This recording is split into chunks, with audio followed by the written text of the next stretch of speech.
Yeah, so welcome everyone, and today is our final presentation. I will be joining very soon my personal account. So, my name is Anthony Adedayo, the founder of Inventors Community, and we have other co-founder on the call also.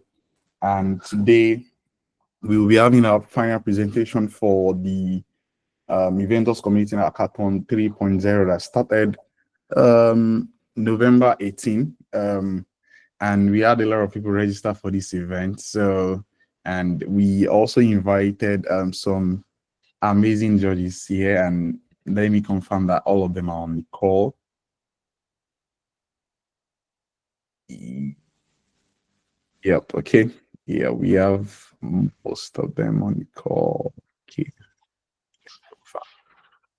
Okay. So we have most of the judges on the call, and one thing I would like to say is that I appreciate everybody that's putting the effort to make this happen, and all the leads that help guide teams to achieve wherever they are presenting, right?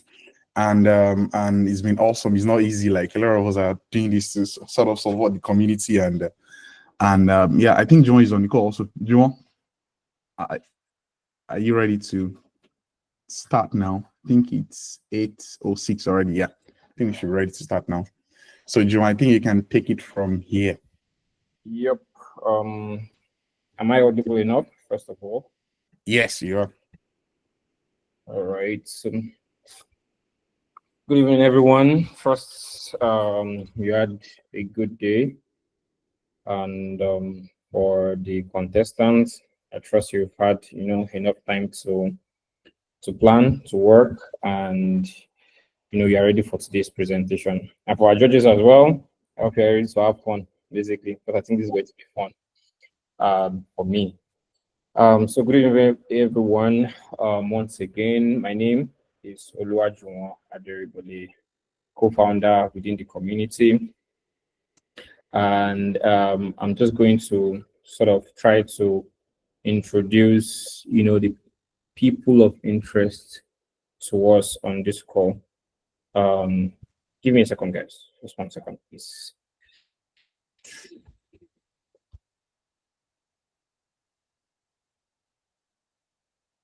All right. Thank you. So thank you. So yeah, my name is Oluwajuwon. I'll be hosting today's meeting, and my co-hosts Anthony Adedayo. I don't know if there's any other thing you would like to add, but yeah, Tony is the founder of the community, also a software engineer at Hazel Health. Um, welcome. I mean, I'm welcoming the, basically the audience, the participants. I hope you guys, are basically here to, like I said, have fun initially. And also, I'd like to introduce our judges. I don't know if they're on the call, but I would like that we, basically hear their voices as I, call their names. And the first here is Ogochukwu Okoro. So if you're on the call, can you please just turn on your mic and, maybe say hi or something? Yes. Hi, Juan and Anthony. Hello, everyone. Good evening or good day, wherever you are. My name is Ugo Okoro, and I'm honored to be part of the judges today. So thank you, Anthony and Juan, and the rest of the Inventors community team for inviting me to participate in this event. Yeah, thank you so much. We are glad to have you. We are really, really happy to have you. So Ugochukwu is a co-founder and engineering at Lead Monster, ex-engineering lead at Microsoft as well. Second on my list here is Kazim Olanipekun. I think we are familiar with him. So if you're on the call, boss, can you please turn on your mic and say something? Good evening, everyone. My name is Kazim Olanipekun. As been said, I lead engineering at Sabi, and it's also nice being part of this event once again. And thank you for having me, everyone. Thank you so much. We're really happy to have you as well. Next on my list here is Onome Okuma. Please, can you turn on your mic if you're on the call. Yeah, hey guys. Good evening. It's a pleasure being here. Thanks for giving me the opportunity to be a judge, yeah, even if it's for the first time. But yeah, like you can see from the presentation, I'm a software engineer with Trade Republic, Germany. So I'm looking forward to your innovative solutions and wish you guys all the best. Thank you so much, Onome. And the last person, but not the least on the list, is our own Michael Ashrafon. His mic is on. Look at his teeth. Please, can you? Yeah, so probably I'll have to go to the introduction again. My name is Michael Ashford. Most of you know me here, but yeah, for the sake of record, that's my name, and I'm part of the co-founder here. Yeah, thanks. Thank you so much, Michael Ashrafon. I wanted to say nice to have you here, but you've always been here, so. So yeah, that's good.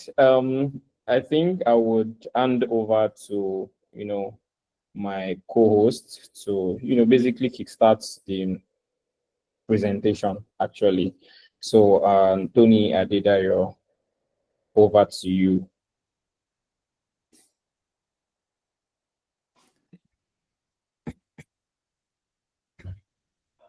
Yeah, can you guys hear me? Yes, we can hear you. Yeah, welcome once again, everyone. And I appreciate the judges for being here also. So today we have some team that will be presenting. We try to sort of screen out a lot of teams because we want to make sure that wherever they'll be presenting, we be sort of relevant to the hackathon goal. So we have about 5 teams that will be presenting today. And I believe that Aderibule Juwon already shared the links to the names of teams that will be presenting today, I think, with the judges. So the first team on the list will be Electron Team Electron.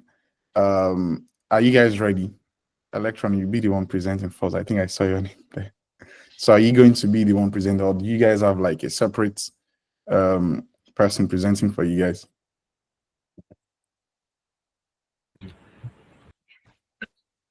Okay, good evening, everyone. We will be presenting together, me and my partner here.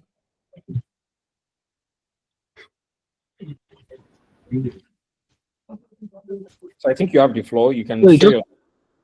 Just to confirm, can you hear me?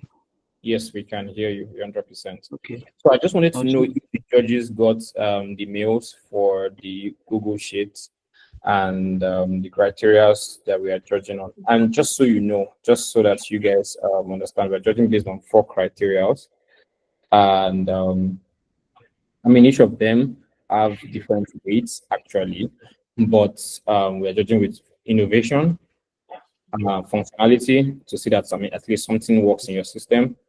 The presentation itself, if you're able to, convince us that your product is good and it's, innovative, useful, basically. And finally, the impact. That is the level of impact that your project has. So those are the 4 criteria in which your project will be judged. So just so you know, in case you want your presentation to go a different route based on that. But yeah, those are the 4 criteria. I believe the judges have the documents already shared to them. Great. So you can go ahead. You have the floor. You can share your screen. Tony, you're tired of seeing your screen. You can you can stop sharing now.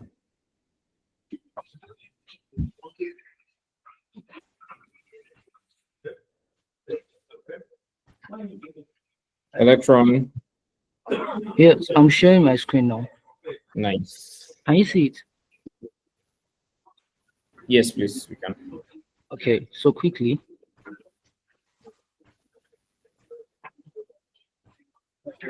Okay, just to confirm, you can still see it, yes? Yes, we can. Okay, good evening, everyone. This is Team R13A, comprising of Adidara Adiloro, backend engineer, and me, Open Pomoni, front-end engineer. So we are presenting to you AF geofencing, an innovative solution to attendance marking. Now, what is the problem? Now, I'm going to show you a picture just today. Now, I took this picture by 1 p.m. today after my electronics class, and the lecturer had us sign attendance one by one. This is, mind you, this is not up to quarter of the class struggling to sign attendance. The class ended by 1 p.m., yet we spent almost 45 minutes in that place just because of attendance.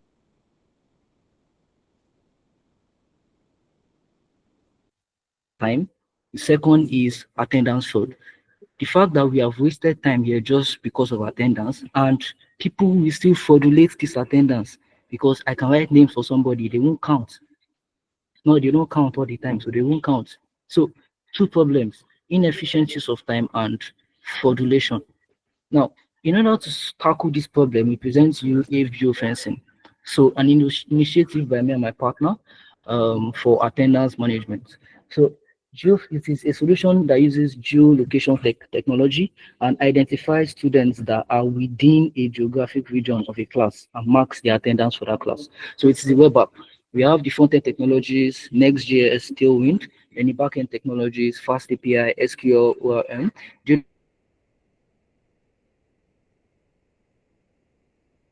An example workflow of the application. The admin side is the lecturer role, while the right side here is the student role. So what happens? The lecturer or the admin logs in and it creates a geofence with a radius. So what happens when that geofence is created is that the lecturer's location, immediate location at that moment is taken, and the radius is taken as well. Now that geofence is then stored in database, and a response is given that the geofence was created. Now, along with that response, you also have a unique code that is generated for each class. So that code will be shared by the lecturer to all the students. On the right side here, we have the student workflow. So the student logs in and selects the geofence for his course and enters the unique code that the lecturer has generated for them. So when he enters this code, what happens at the back, at the server, it checks the coordinates of the user that is logging in, the user that is joining the class.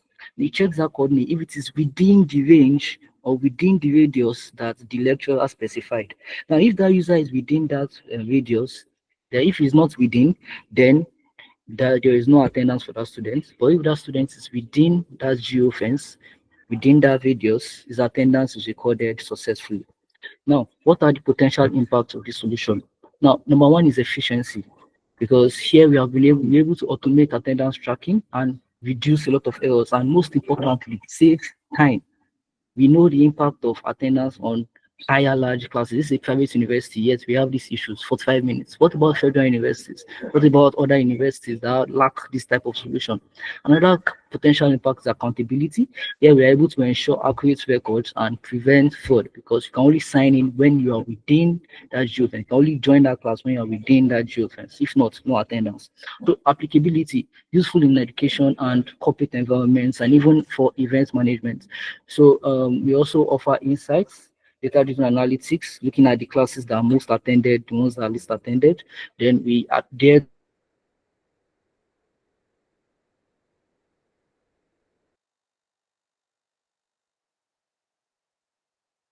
this laptop and present from my phone. So let me do that. I'll be presenting on with another account now. Just a minute. So, I mean, just so you know, you have about 4 minutes left for presentation. I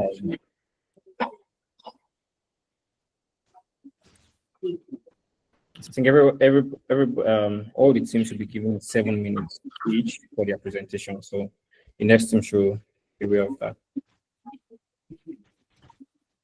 So can you hear me here? Yes, we can. Can you hear me here?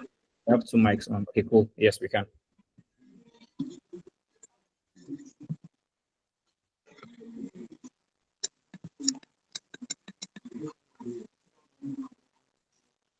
Just to confirm, can you see my screen? Okay, so I'll be creating I'll be joining a class from the website. So I'm joining in with as an admin, going to create a class. Then my partner will log in as a student to join a class. So he has currently left my location, and when he shares the screen, it will show his location and how far he is from my current location. So I'm going to create a class now. Logging in, logging in, logging in.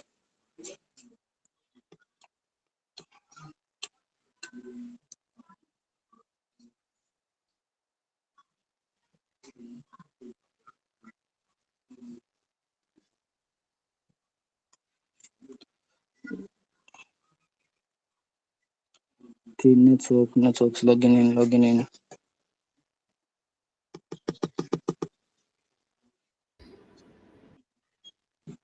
All right. So just for other teams, so that you avoid cases like this, you could have maybe probably logged in already, so that it doesn't affect your presentation.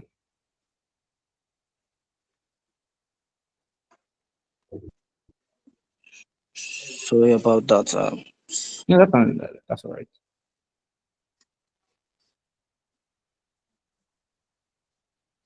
Yes. So I'm going to create a class now for my roommate to join. I'm going to call it TCE 5544504. Then using a medium-sized classroom. So basically the order I'm currently at, while my roommate goes outside to get he has left this class, so he's going to join from his location.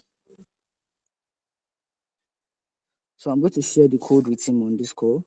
I'm going to share the code with him on this call. Adida, please share your screen. Let me stop my own. Yeah, okay. I'll share my screen now. So you have 1 minute left. Okay. I mean, you can see the magic in that. Yeah, just come that you can see my screen. So right now you can see on the map, on the live map, I have left his location, and if I try to join that class using that code, that it will pop for me right now. So are you ready? Hold on. Join TC. Join TC. Okay, what's the code? BMRPSC. Sorry, go on. BMR. BMR. PSE. PSE, right? Yes. Okay, so when I try to join the class now, I was just near the class, so that happened. The attendance was taken because I was near the class. We don't have enough time because it's just 1 minute. I am supposed to move far enough from the class. I am still near the side of the class. But basically, when I try to join the class, when I am far from where he created that class, it is not going to log me in. It's not going to mark my attendance. It is just going to tell me I have to be in the defense before that is marked. That is our. So here, if I that's refresh the list, I'll have his attendance here. So I have his attendance here. So this is Olatunji Peters. That was the account that I used to log in. So the attendance will be recorded because that user is in geofence. Once the person is out of that geofence, he is not allowed to join. So it means what time here. Okay, sorry. Thank you very much for that, for your presentation. For the judges, that is for team, I think, what's the name again? R13A. All right, that's for team R13A. Room 13A. Oh, room 13A. Oh, cool. Interesting. So, all right. So I think the next on the list, Tony, are you there? Yeah. Do you think we should allow the judges to sort of ask questions first, or maybe we can ask questions after? What do you think? Since they are grading immediately. Yeah, I think they can ask their questions. So they don't. Yeah. So while you can announce the next presenter so that they can have that time to sort of set up why the judges are asking maybe 1 or 2 questions. Clary PDF, so they should start getting ready while we take the next 4 or 5 minutes to finalize this one to ask questions.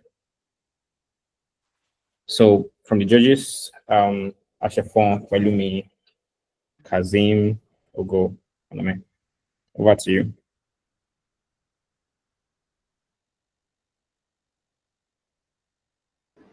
Go ahead, sir.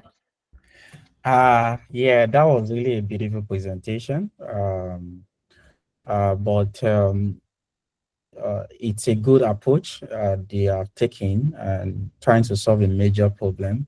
When I look at through the slide, I go through it myself, right? And I realize that when you present things like this, you said attendance, millions of students have issues with attendance. It does not speaks towards the problem in the way you're presenting. When you're writing presentation, always ensure that you speak to based on the numbers in Nigeria institution or your case study in US institution, or you are narrowing down to a particular school. You should be able to also give numbers, 30, maybe 35.5% most time has been wasted based on research on this. You can even provide links on those research that speaks to the need for attendance solution to buttress your points and why the need for your solution.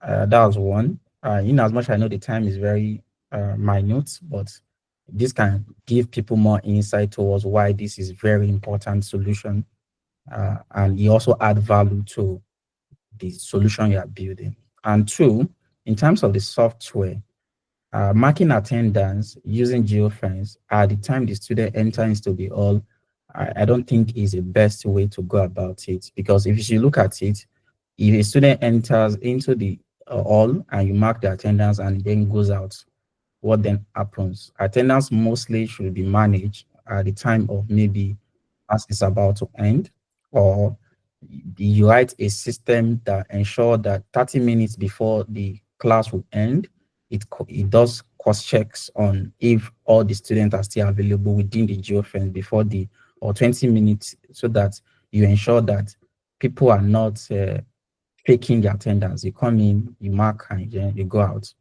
And three, in terms of how this solution has been designed, there are major concerns in terms of overburdening your users. When lecturer has to always enter the attendance, the classroom, and all of that, is overburdening. You need to solve a problem of ease. So how do you solve the ease of the product? By ensuring that you work with the school curriculum activities to understand what is the school syllabus in terms of curriculum and lecture time. I mean, attendance timetable, how classes are being arranged in the university. You should build a library, a system library where you can upload all the, based on the yearly attendance, session attendance into the system, the class, the numbers of each attend. Let's say, for example, we have 20 rooms in the class, how attendance is designed, lecturers who needs to use this room. You automate those processes by ensuring that you can key in this class each Monday to Saturday, the rooms and all of that that is meant for each of these classes. You can also support changing classes if there will be any, and also ensure that you have automated all these process. When the lecturers clock in for its own class, automatically your system knows that this lecturer that needs to, like, this class is taken today. You already know he's not needing to do anything. Once he clocks in, the time starts reading for students to also join in that class. You should also give a room, because universities, you penalize students in terms of when they come late into the attendance, maybe 30 minutes before the coming into the class. You can also ensure that there is a system that can penalize. You don't need to do all of this. This is an improvement to what you can do later in case you want to expand these ideas. These are just points I just want you to, like, put in place. You may be in a class and they will not approve your attendance. Why? Because you come in 30 minutes late. Do you get what I mean? So all these are things you can automate. It makes it easy for the student and also for the lecturer. But that's really a beautiful presentation, I must say. Thank you so much, sir. Okomeko, I would advise that you take all the feedbacks first before you say something because of our time. So Kumanome, can you please go ahead? Okay, yeah. So my mine is just straightforward and it's related to what Kazim said. How do you define attendance? Because in your presentation you mentioned that you were close to the classroom and you imputed the code and it showed that you were there, but in reality, you were not actually in the class. And again, like Azim mentioned, I could come in a minute, do the attendance, and then I leave. So, what's the definition of an attendance? How do we define attendance in this case? Okay, if that is a question for us, this is Adida Adiloro. If that is a question for us, yes, we that issue that Mr. Kazim said earlier, to define attendance, the student has to enter the class at the beginning of the classroom. At least it mustn't be 10 minutes late, and then the student can only record attendance once he has been in the GFN for 80% of the class duration. If it's not, the attendance will not be taken. There are also many other problems that was mentioned by Mr. Gazin that we have already taken into account. If you check our slides, they're all there already. Yeah, so those are our future improvements. This is just a simple prototype that just tackles the problem. That tackles the problem. And we had just 2 weeks to do this. So that's why we couldn't implement all those things. But then they are in our plan as well. Yeah, thank you so much. Because of our time, sorry I keep cutting you short. So I mean, I think the issue might be around the presentation in itself. And that is why I advise that Clary PDF, you see all of these things in your presentation, try to show us and, speed things up as quickly as possible. Thank you very much. I don't know if there's anything from Ugo and Pelumi. Yes, I do have something, but it's not necessarily related to the functionality. I think the other judges have done justice to that. It's about presentation and time. For future purposes, it may make sense to have pre-recorded functionality so that you just play the video, because there's something they call demo gods. The gods of demos are always lurking around. That your login looked like it was not going to work. So yeah, just a hint, you should pre-record your functionality when you're doing presentation. But well done. Yeah, we thought about that too. So, but we were just thinking, we know some people can sort of manipulate the recording, like some people can maybe like that. So because it's an hackathon, so I can just use some editing software to just maybe cut that login part, like maybe login is not even working, we don't even know. And just manipulate something. So that's why we just wanted them to like present live. So yeah. Oh, okay. I didn't know that context. Yeah, so we expect that this will happen. That's why we sort of do some early screening so that it's only we're presenting today. Yeah, that makes sense. All right, thank you so much, Ugo. Pelumi, you can do this in 10 seconds. Trust me. Okay, I'm gonna try my best, but okay, not beating around the bush, and all the judges have already highlighted the main thing. One thing I would just love to add is I've go through the slide and see the future implementation, the potential skill. So you can just add something called configuration or let me settings for each of the teachers. What they want is different to another, just to take care of different case scenario. So you can just add on as a later build. Yeah. And also for if you want to consider all those people that are doing remote classes, yeah, sure. Probably you want to take that into account again. Yeah, but not compulsory. Just want to achieve that end. All right, thank you very much, Michael Asha, for calling me. Thanks to all the judges as well. That's for team room 13A. So Clary PDF, can you please go ahead to go straight to sharing your screen? You have 7 minutes for your presentation and your time has already started.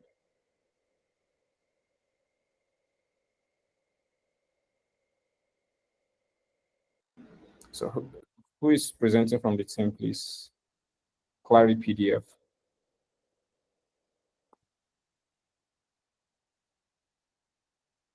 Okay. We might need to go to the next team. Team LIC. I don't know if I called that correctly, but yeah. Team LIC.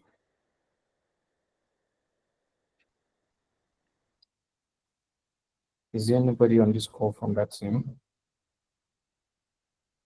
Tony, do you know the names of anybody from the team? That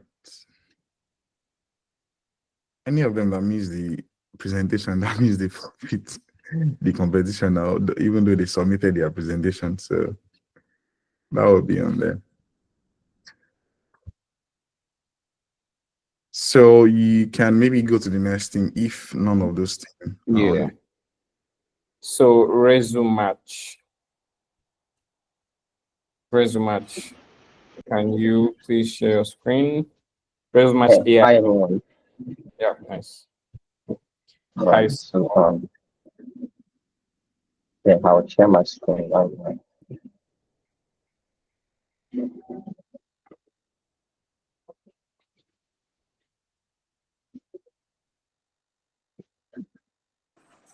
So everyone see my screen. Okay?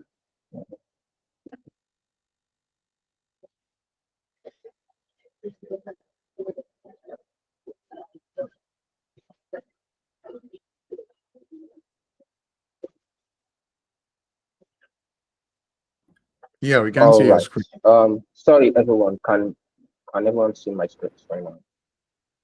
It's coming up now.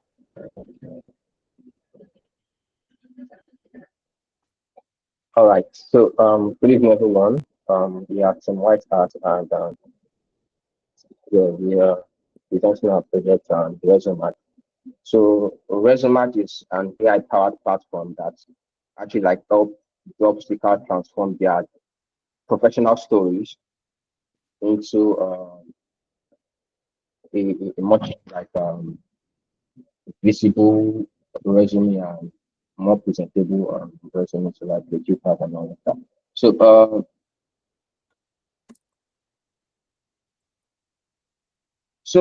the team descriptor is an AI software that helps you tailor your resume to the preferred job that you're applying for. The first overview, so revolutionizing the job search for ATS optimized resume. So our AI helps you optimize professional visibilities and job matching sources by leveraging ATS friendly resume formatting. So yeah, that's basically what our product does. It's actually like collects users' resume, extract the content in the resume, and like use an AI powered software to help you optimize the resume and like present it in a very much more visible way by the recruiters and in a much more elegant way. So our tech stack, the tech stack we use in building it is React, TypeScript for the front end, Tailwind CSS, and Shad CNUI. For the backend, we use the Next.js, Progress, and Prisma for the Postgres database, and Prisma for the ORM. And we also integrated the AI using Gemini API, that's Google API. So our core features, the major features we have in this product for now is the smart resume enhancement, which actually just like enhance the resume according to ATS standard, and that's the applicant's tracking system. The second feature is the resume rating. It helps you rate your resume with an actual number, like even it's an actual value, probably over 100, to know how well your resume is actually matching an ATS standard. So we have the job tailoring features, which collects your resume and the job description and helps you tailor your resume towards that specific job description without exaggerating your skill, but just making it much more presentable. You have the cover letter generation also, works similarly to the job tailoring, but just help generate the cover letter. And the resume listing, which is more of a fun feature to get more like a brutal, honest truth about your resume. So yeah, the impact and scalability of the projects. Majorly, it helps this product helps reduce the numbers of time we spend on trying to like apply for trying to like tailor your resume towards a specific job description. It's help you automate it helps you eliminate manual adjustments and automated yet authentic content adaptation. So majorly it's just minimizes time wastage and all like that. It's also like for the intelligent adaptation, dynamic experience recreation for different roles, real-time job alignments, and maintains authenticity while maximizing relevance. So it's also helps us enhance visibility and potential scalability potentials. So Resume Match AI integrates with Google AI and robust database design position. It's perfectly for rapid market expansion. So the application can easily evolve into a comprehensive career development platform with the potential for additional features like interview preparation, skill assessment, and career tracking. So majorly, I would advise you those are jump. majorly. I will advise you jump to um the presentation itself, like Okay. the demo itself. So because you have like few minutes, like about 3 or 4 minutes left. All right. So So the judges, without twisting, like, judges already have your slides, so don't worry, they can go through that one if they need to. all right. Can everyone see my screen? Can you also see my screen? Yes, we can. All right. So yeah, this is the dashboard for the application. I would be going through the features just real quick. So we have resume enhancement feature. So basically, all we have to do here is just select our professional level. So for this, I'll be selecting the junior level role, and we get to upload the resume. So we have this resume here, and we just wait for it to like process the resume and give us a good result.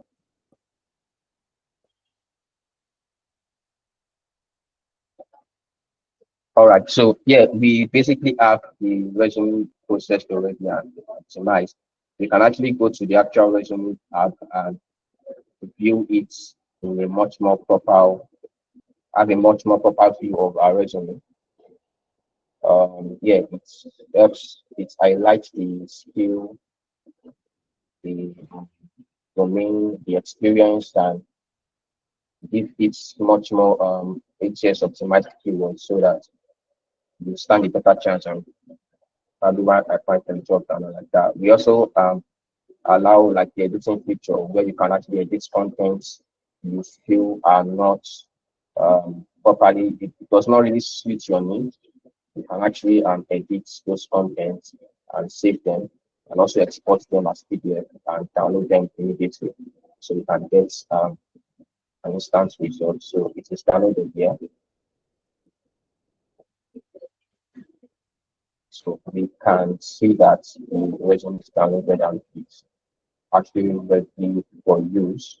Although we have not really gotten time to work on the template properly. Yeah, that's it's for that. So for the resume tailoring feature, it's also collects the resume like the previous one, collects your resume and collects the job description. I have one here already, which I'm just going to copy right now and paste it here.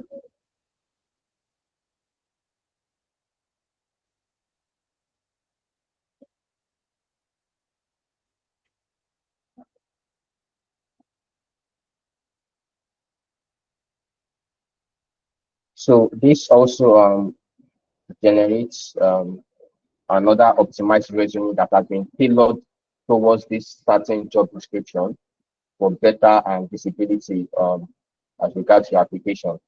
So basically, it's I really don't know if time permits me to also compare the original resume to the optimized one and all, but for time purpose, probably I'll just do that and move on to the next picture.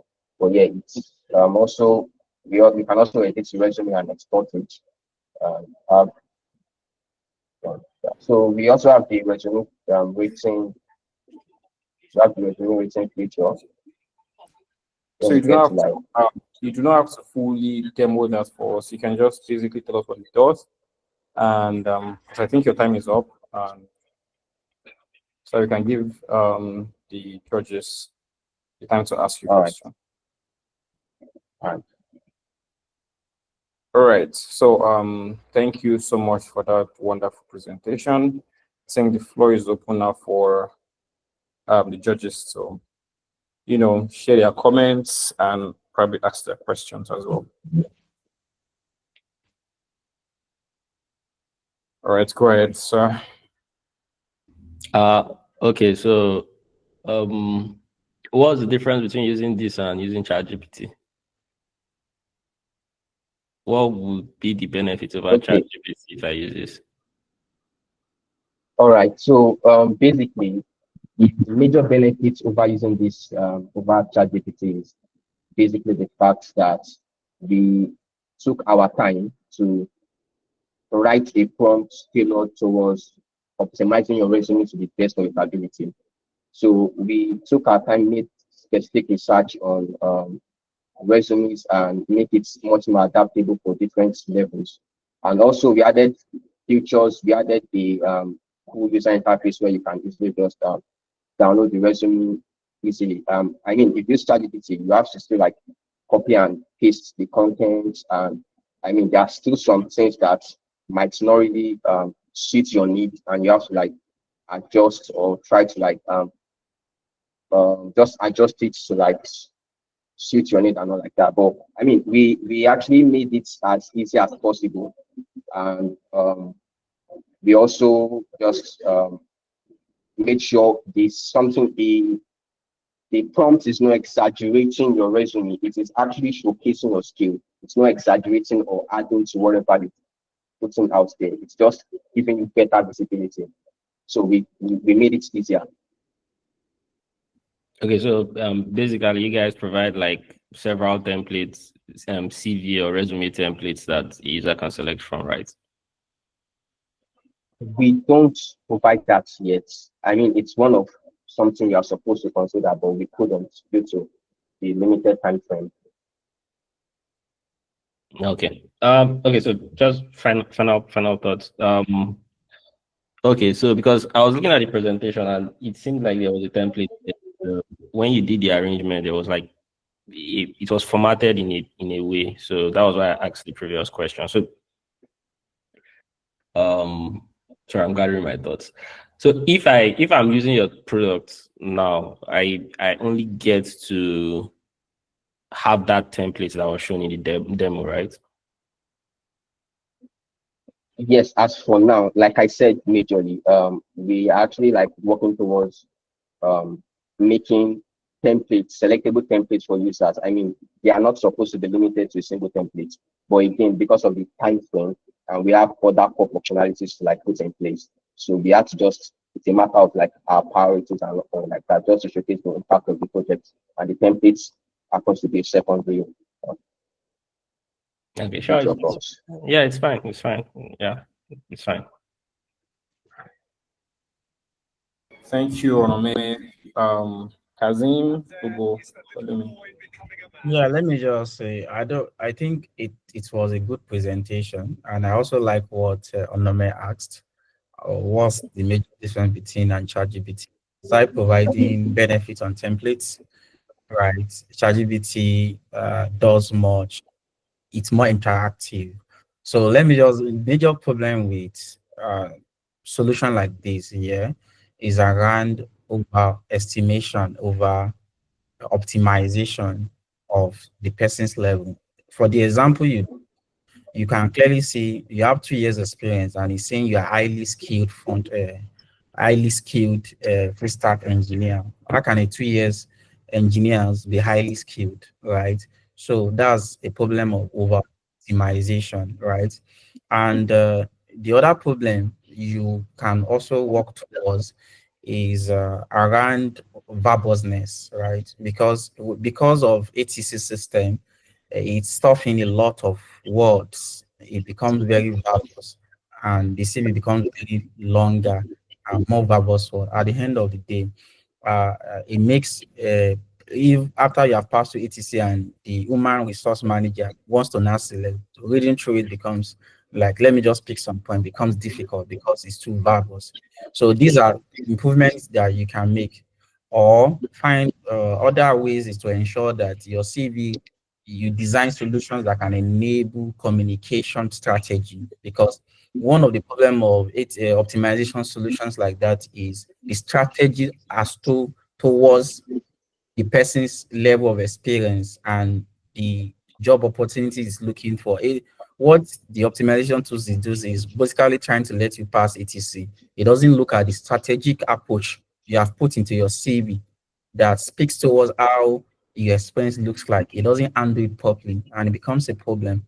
These are ways that there is need for an interactive section, which Onome pointed out using ChatGPT to like tailor it towards the strategic goal of what you really need to improve that. That way, it's tailored towards that opinionated approach you expect it to have.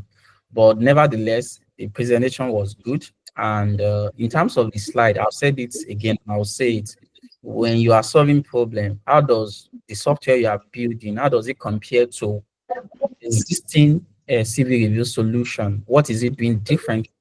As a student, you are doing research, you need to be able to like improve on an existing solution. What are you improving on? I do not expect to see it in maybe in your own solution, but what are additional improvement you are trying to bring on to the CV so that it's not just another CV review out there that is there without having a unique features or a unique selling point that will encourage people to use it.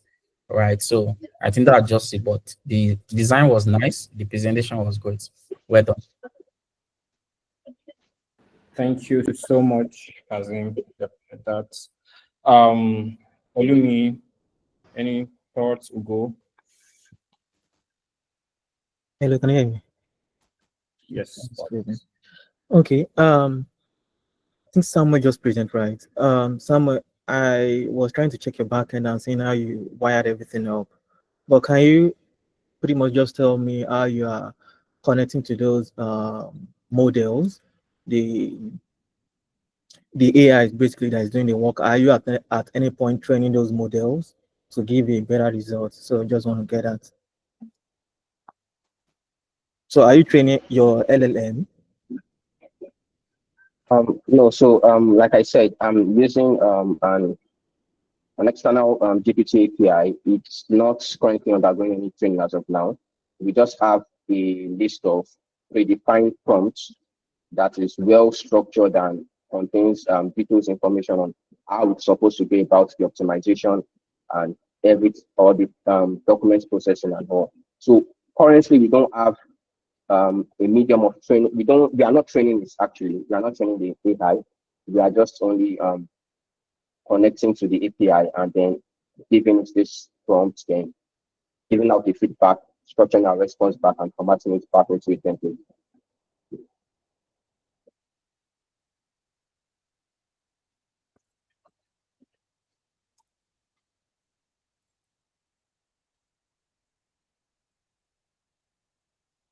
Does that answer your question? Yeah.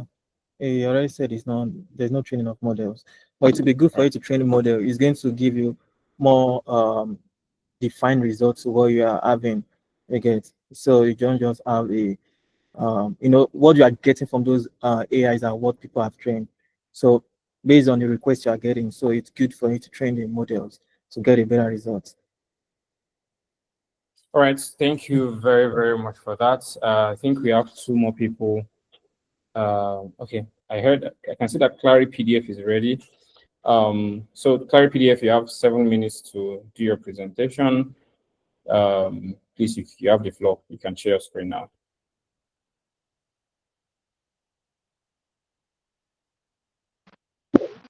All right, thank you very much. Good evening. My name is David, representing Clary PDF, and I think I should share my screen now.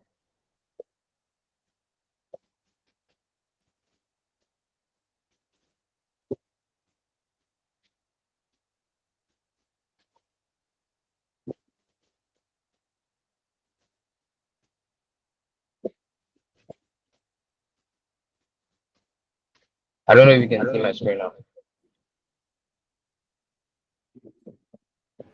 Not yet. Went back off, so you might need to like reshare again. Okay, how about now?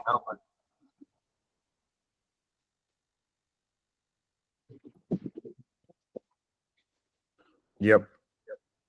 All right, thank you. Um, okay, so Clary PDF basically is a an application that helps simplify the process of extracting text from images or series of images or PDF-based images. So take, for example, one of the problems that we we had to analyze to solve was, for example, a researcher needing to extract clean text from uh, old written manuscript for analysis. Before we have to type this manuscript on our computers all over again. And another example is student digitizing lecture notes from scanned images. I, for example, am a student, and most of the time we get our notes uh, by snapping them from the lecturer's notes or from fellow students. And this might be prone to errors because we don't have the ability to edit those notes. So we just use what we have. So key features for Clary PDF is to extract text from images, as I said, using OCR. And we refine those texts using GPT Neo for better readability, because when you extract the text using an OCR, they are prone to be punctuation errors or a few errors that will come from the model. So we use a GPT model to refine those texts, and it supports multiple things, for example, PDFs and just plain images that have text in it. So the workflow is very simple. You input your PDF or your image. The OCR would extract the text out of that image. Then it will be sent to the GPT model to refine it, and we return to the users the extracted version of the text. So the current result, as I said, is to process scanned PDFs and handwritten images and return clear text outputs. And in the future, we are looking to enhance our UI so that uploads will be very, very easy. Support more file formats. Right now, we are limited to images and PDFs. So we want to grow to be able to accept more formats like PowerPoint and the rest. We also want to upgrade our hosting plan so that we'll be able to receive heavier PDFs, because right now we are limited to just a particular file size and number of PDF pages. So in the future, we hope to um, increase our hosting plan and get better services from them. And in order not to waste our time, let me get straight to the demo. Right here, I have Clary PDF, and I would simply upload a PDF, which for now will be an NIN slip, which is very light. I'll upload it. Might permit me, because this might take a little while because of our hosting plan, but let's see how fast it works.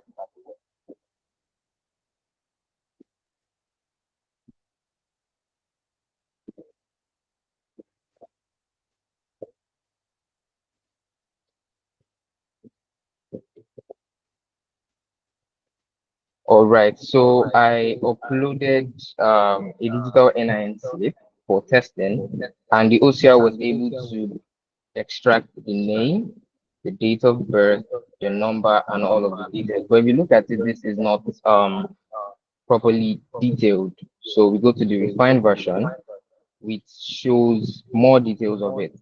But one of the problems that we have is that the GPT model tends to um, add more text than what was given, which is a problem that we found while creating this. And one of the future plans is to optimize our GPT model to be able to return the exact text we gave it, but with the perfect amount of refinement, which is one of the issues that we have faced. But because of the short time frames, we just decided to give you guys a demo. So we could also save this. We can go ahead to edit it.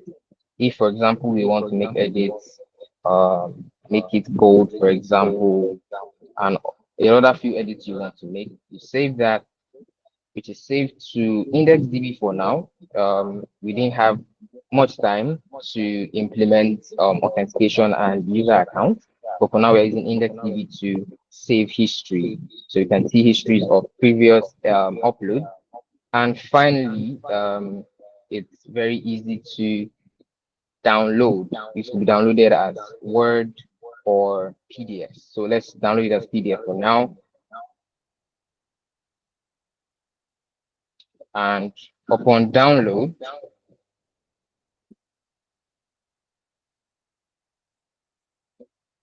can always Alright, come back so you have here. about you have about 10 minutes left. Okay, I'm right done. So right here you have the extracted text you got from your image or your PDF, as well as all of the editing you might have done on it. And that should be a wrap on Clary PDF. Thank you very much. Thank you so much, David. Okay, Samela is here. All right, cool. Can we have the judges share their thoughts? Yeah, Ugochukwu can go. Yeah, I wanted to ask, by the way, brilliant solution. I had a question in the middle of your presentation. I wanted to see what the original PDF you uploaded looks like. Because I was curious as to why your OCR was returning characters that, yeah, I wasn't sure if those characters actually existed. So it would have been nice to see the original PDF. Secondly, for your refinement, what do you have? We know the problem is similar to what was mentioned in the previous presentation, verbosity, right? The problem is that your model is doing oversabi, right? But did you guys figure out why it was doing that? Is it the prompt you're giving it, or like what did you find could be the reason for that extra text that is adding? Okay, so for the extra text, one of the problems that we had was the OCR was not generating all of the text, but I would not be able to explain that further because I'm the content guy. So I'll hand it over to Mr. Kaidi to explain that further. Okay, good evening. Can you all hear me? Good evening. Good evening. Yeah, okay, thank you very much. I'm Coyote. For the verbose text that the AI is generating, I think somehow it's reading, it was a prompt, so it wasn't actually, we didn't actually train the model. It was just a prompt and that we structured very well. So what it returns is it just reads the entire text and see how best it can structure it. So I think, yeah, that is what it does. I think a question was raised that the characters in the PDF returned from the OCR, they are actually there. Those characters are actually there. So what the OCR does is that it reads every single character, but we have a refinement function in our code base that pre-refines this thing before sending it to the AI model. It does some character removals before sending it to the AI model, and that's just it. Okay, that's interesting. All right, no other questions from me. Well done. Okay, yeah, actually, go on. Yeah, thank you very much, Ugo. Ashafon, you have questions? Kazim, Onome? Yeah, just few questions and comments from my end. I was trying to check your PR on your submission. I can't see the backend we're talking about now. So, any reason why it's not uploaded? Okay. I would apologize for that. Um, we actually built this with two several code base. So he was working on the front end and I was working on the back end. I think we are supposed to do that, so but we are very sorry about that. I think, sorry, Is there a way we can? I noticed that there are two branches in the repo. So if you switch to the master branch, there's some code there. For the back end? Yes, for the back end. Yeah. Yes, true.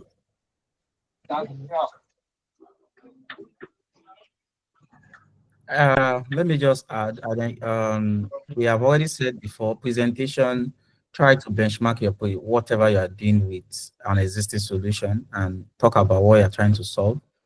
And Pelumi had also said in the previous section that training of data to ensure that your system works well as expected.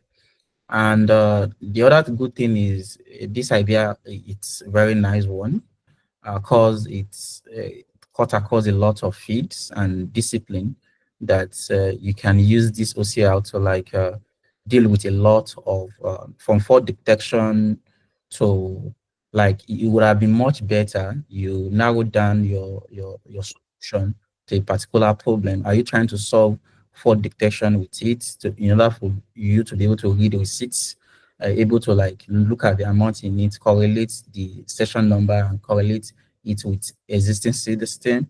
That way it gives more value to what you're solving for, not just that I convert. It's more like I upload a picture, I convert it to this, I can get the text. What is the application of it? Right? You should be able to give us a proper application. We can use it in fraud detection to solve this problem and all of that. It makes your presentations and solution more application driven, like impact driven, instead of just trying to just convert and get data. Do you get what I mean? I think, but overall, it's really a good one. Thank you so much, boss. Onome Okuma, any questions, concerns from your end? None from me. All right, thank you very much. So sorry, Coyote, will not be giving you time to react. Apologies for that because we are way past our time. We still have about 2 teams that need to present. So Team LIC, can you please go ahead and share your screen and be as quick as possible? Okay. Yeah, good afternoon, everyone. I believe you can hear me, right? Can you see my screen? Yes, we can. Let me know if you can see my screen. Okay. Yes, we can see Thank your you so screen. much. So here is Team LIC, which means learn in comfort. That is the future of education. So what we are trying to do here is to redefine virtual learning with personalized AI and engaging tools. So what's the problem? The problem here is the traditional online learning force, which lacks personalization and also low engagement. When I'm talking about lack personalization, just like the way we have back then in second school, we have our lesson teachers that put us through what issues are and how to properly learn a particular subject more better. That is what we are trying to do here at LIC. And more than that, we have is more of like an educational system that helps learn better in a very comfortable way. So moving on, here is our solution. Our solution here is one, LIC uses an advanced AI to turn learning into a fully interactive experience, and students can upload documents and get clear AI-driven explanations. And they can also ask questions, take notes, use quizzes, and even get voice-based learning support. And it's like having a personal tutor at home, just like I discussed earlier.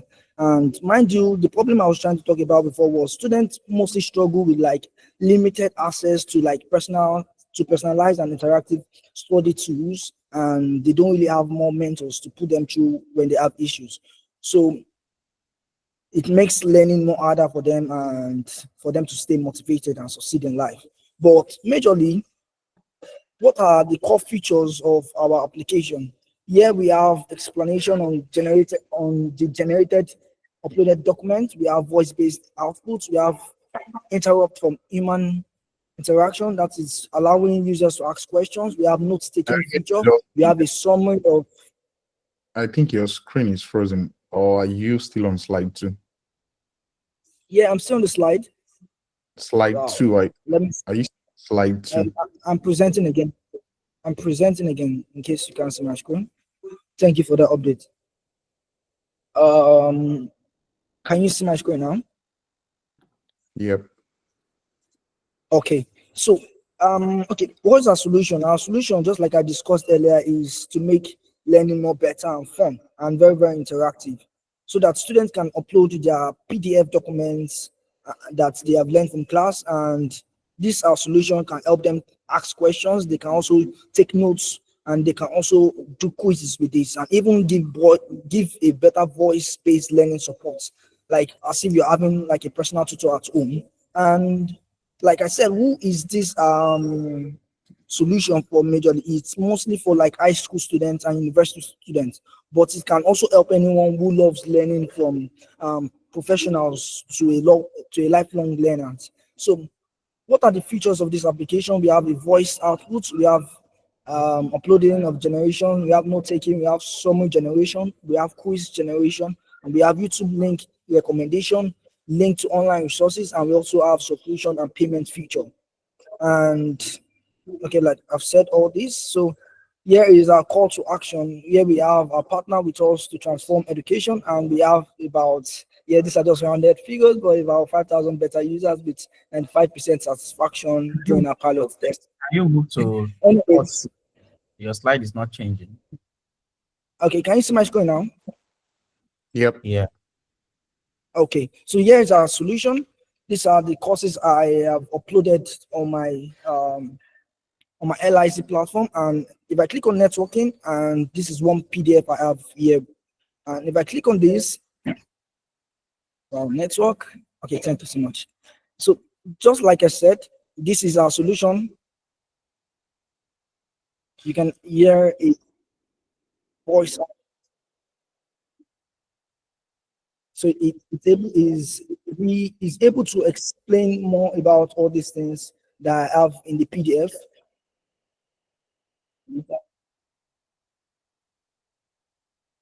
So these are everything is there. And you can actually take notes if you want to have notes. You can take this and all that. Majorly, in summary, this is our solution and what we have about LIC. And you can actually pause this if you don't want the voice section.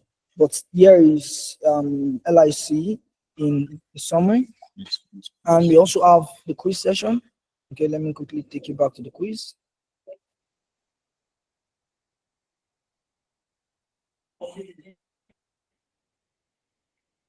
Okay, so you can actually also take quiz. Load. And minutes do we have? 2 minutes left. Okay. Good work.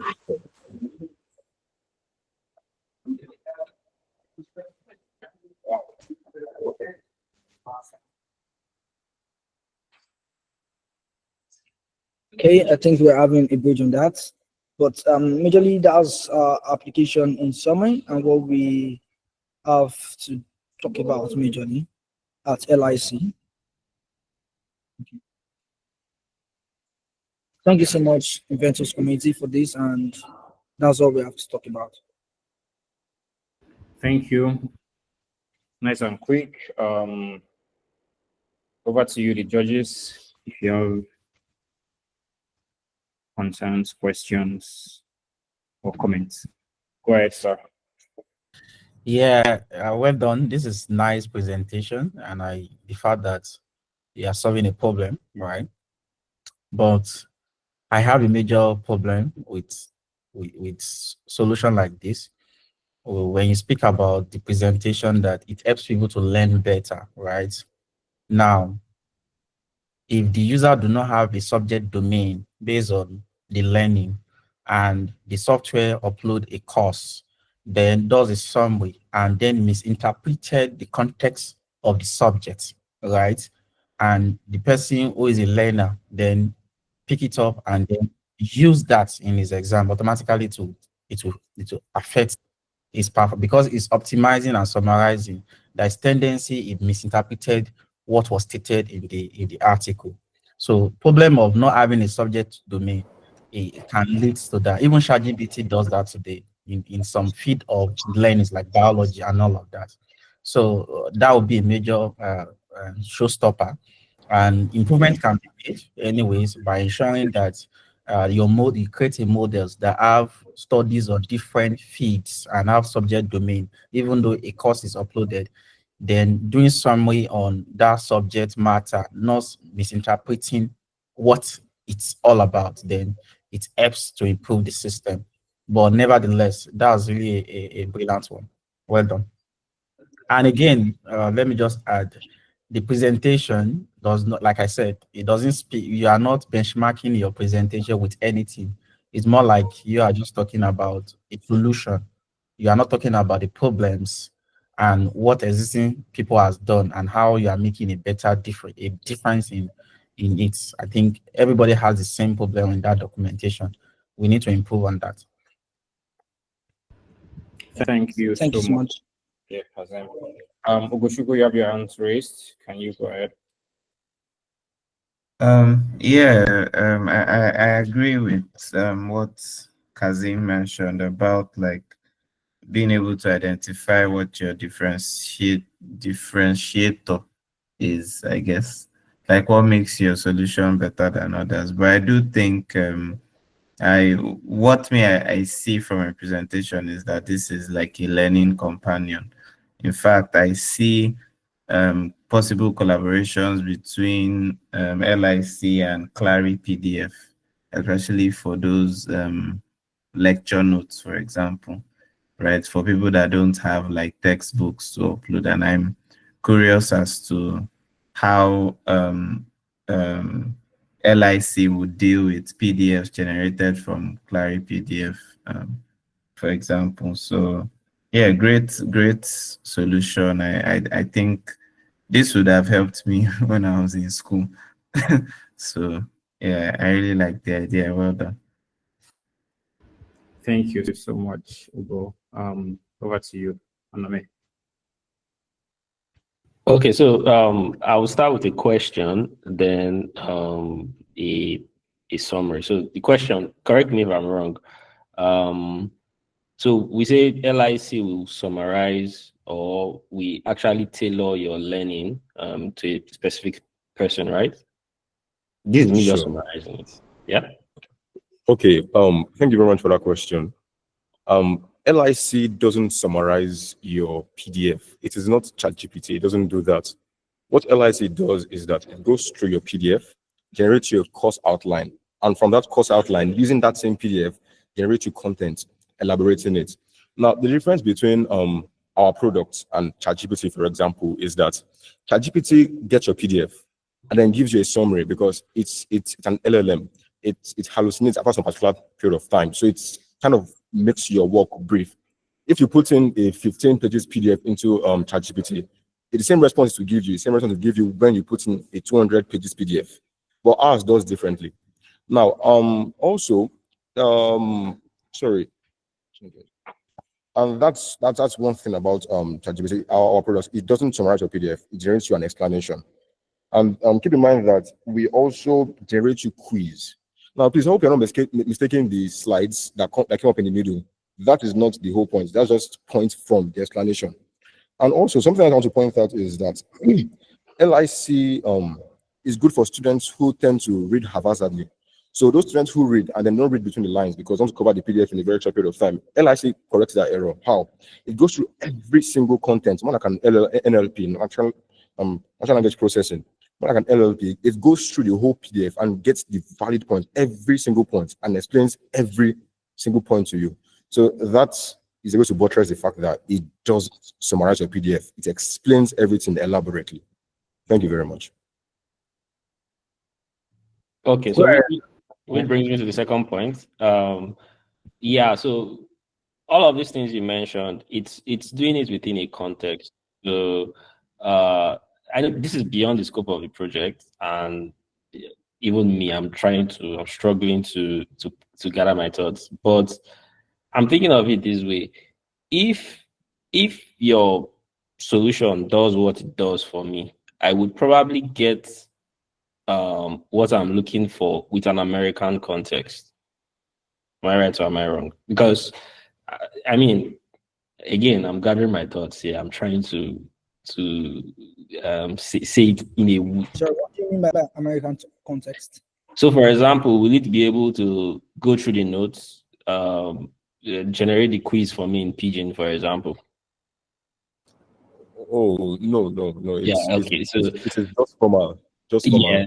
So I'm that's the context I'm talking about. When I say context, I'm actually referring to a cultural context in this case. So if it maybe, for example, there's a way I learn. I'm from southern Nigeria. There's a way we learn, and how will this application knows that okay, we need to tailor the content that we are generating for a user to fit the southern Nigerian context, that kind of thing. So I'm not saying it's something you should do now. I mean it's way beyond the scope of the project, but I'm just in the long run, that will be part of our future product, our future works to do on this particular solution.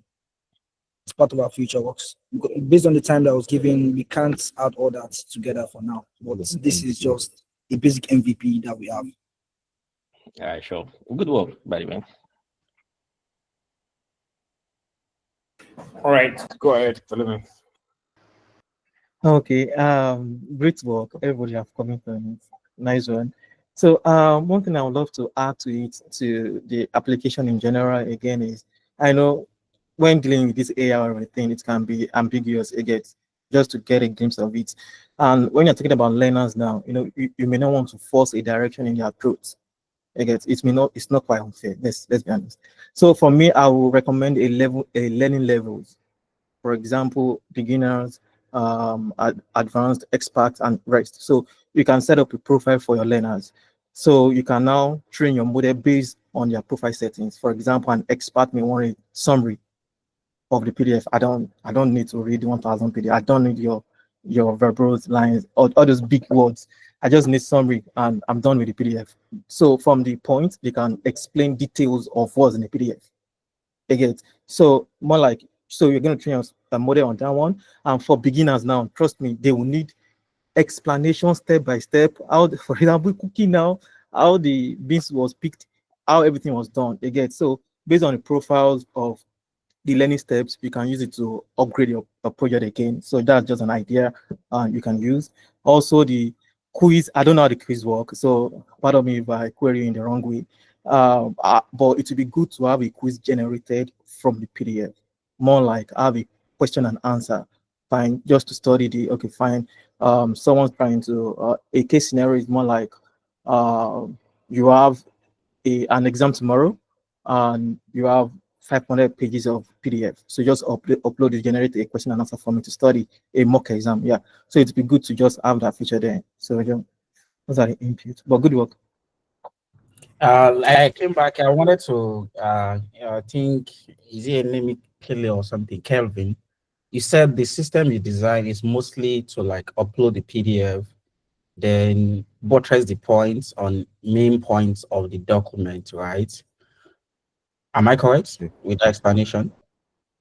Not exactly. It is not getting points, main point. It's getting a course outline and explaining each outline elaborately from that document, and of course, general knowledge from the internet, like all LLMs behave. Exactly. So, which means it explains the subject matter, and that also piggyback to what I've initially said.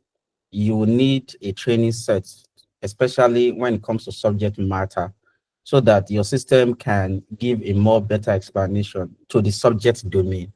Otherwise, it might be giving one possibility of outdated research, possibility of miscommunication. Research are changing, right? So there's no way you don't need to train your solution with solutions for more improved subject domain, right? So that it does not give wrong information at the end of the day. But nevertheless, I think the idea is brilliant. Okay. Thank you very, very much, sir. Although that is something we intend to include into our project, because we plan on getting the GPT model and then fine-tuning it with our data. With our data, so we can have something more precise. Because thank you. While working on the project, we encountered issues that were not exactly that pointed at what you are saying, and that's why we came up with the solution for our future improvements. Once again, thank you very much. I appreciate your comments. Thank you very much. Right. Thanks to the judges. Really appreciate that. So finally, I think we have two people left. I'm not sure if Melody is on the call. But I think Flodaway, think you she can is. go ahead. So, but Yeah, Flodaway. Flodaway, yeah, you can go ahead to start your presentation. Okay, so should Flodaway go ahead or? Go ahead, please share your screen. 7 minutes. Thank you.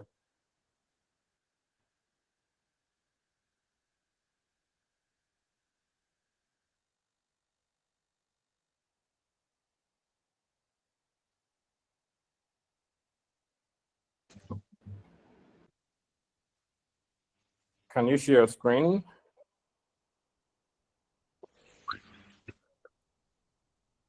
Sorry. It's telling me Firefox is not allowed to share the screen on this. So maybe the next person should go ahead while I solve this issue. It's a different MacBook that I'm using. All right, that's fine. That's fine. Probably need to give some permissions. All right, so Melody, if you're on the call, please quickly share your screen so that we can proceed.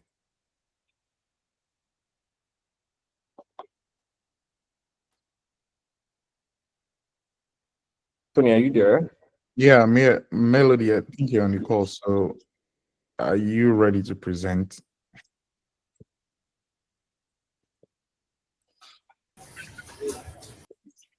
Hello. This is David from Team Nova Quest. Okay, so I'll be the one presenting. Okay. All right. So let me share my screen now. Is this for Flodaway? I think that's Melody's team called it Nova Quest, if I'm correct, right?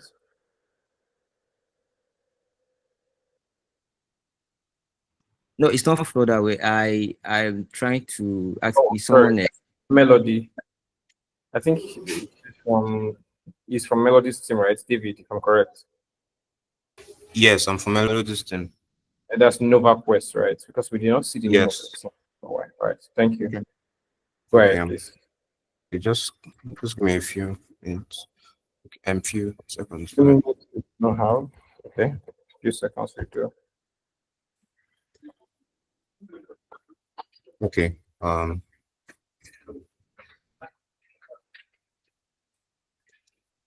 you all see my screen? Yep. Okay. So good evening, everyone. My name is Omaya Jero David, and I'm presenting today on behalf of Team Nova Quest. So the title of our project is Clean Niger, and yeah,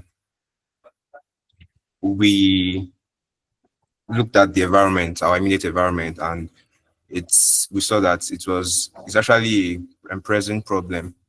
Waste management was a present problem. It's a significant challenge, and insufficient waste disposal practices lead to accumulation of waste in public spaces. And I guess it's not news, because if we go out and look at the typical Nigerian environment, we see litters all around and death.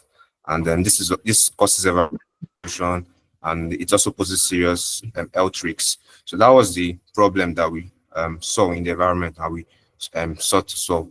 So with me on Team Nova Quest, I had Felia Ayodeji was also he's also a front-end developer, then Melody the product manager, then Sola, our UI UX designer, and then Emmanuel Olumide Adiola as the back-end developer. Just before I move on to the next slide, I also find it pertinent to state that in Nigeria, Nigeria generates over 32 million tons of waste annually, and it's only 20 to 30% that is properly collected, leading to clogged drainage systems. So we found out that from our research, and then we developed Clean Nigeria as an innovative waste recycling app to tackle this challenge. Now, yes, the technologies we used for the UI UX, we used Figma, and then for the front end, we use Next.js and TypeScript for building the website, skeleton, and interactivity, and then Tailwind CSS for the styling and responsive design. And for backend, we use the Django, the main backend framework. The Django REST framework for building the robust APIs, and DDL, Django OSM field, PostGIS for geospatial support, Celery with Redis for background tax handling, JWT for secure authentication, Swagger for API documentation, Postgres SQL with Cycle G2 as the database solution, and our GitHub repository is live at https://github.com /cleanniger /cleanniger/cleanniger. Now, what are the key features of our app? It's first, easy waste disposal. So we want the user to be able to sit down from the comfort of their homes and say, okay, I have some waste I want to dispose, and with the click of a button, be able to connect a waste disposal company that is nearby, and be able to dispose be able to call them right to the house of the individual to come and pack up the waste. And then we also want to have a company. We also have a company version where the company are able to manage user requests in real time. And then we also have an article series which provides educational materials for enlightenment. And it's also part of our plan because I think 4 of us on the team were in a student environment. So we believe that if we present the same to other students, we could also organize and join in community cleanup events. And that is just some of the key features of our app, and it works on Android 10, iOS, Windows, and Mac. But I would like to conclude with this slide before showing the demo. So on to the next slide, the impact and scalability. So the impact, our project contributes to achieving UN Sustainable Development Goals, especially SDG 11 and SDG 12, which is sustainable cities and communities and responsible consumption and production. And then we also want to reduce the waste accumulation in Nigeria. So we do this by encouraging efficient waste collection and disposal, preventing the waste buildup in communities. And then we also increase awareness by educating users on sustainable waste disposal practices, such as recycling and composting. And then, okay, I forgot to mention, so there's also an option to sell your waste products, especially plastics. So there are some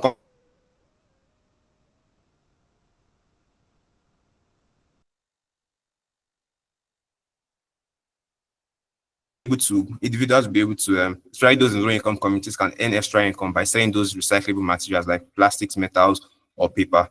And then it thereby encourages a waste to value ecosystem where the waste is treated as a valuable resource, and it improves coordination between users, waste collectors, and authorities. And on the app, users will be able to communicate directly with the waste management company closest to them. And that's what we needed the geospatial location for. Now, the scalability. The user growth is designed to handle increasing user numbers with scalable backend infrastructure. And then the technical scalability is built robust technologies that support feature enhancements and expansions. And while our main goal is still to start in Nigeria, we feel like with time we'll also be able to progress to other regions, perhaps maybe to South Western Africa, or like Western Africa rather. And then it's the app will only come at a very inexpensive price of 500 naira monthly. So We advise it's you jump straight to live with demo because you have like very few times. So yeah, so all you have right. to pass with that. All right. So, and the app only costs 500 naira monthly, and it's an affordable means of proper waste management, and provides potential. Sorry, it provides a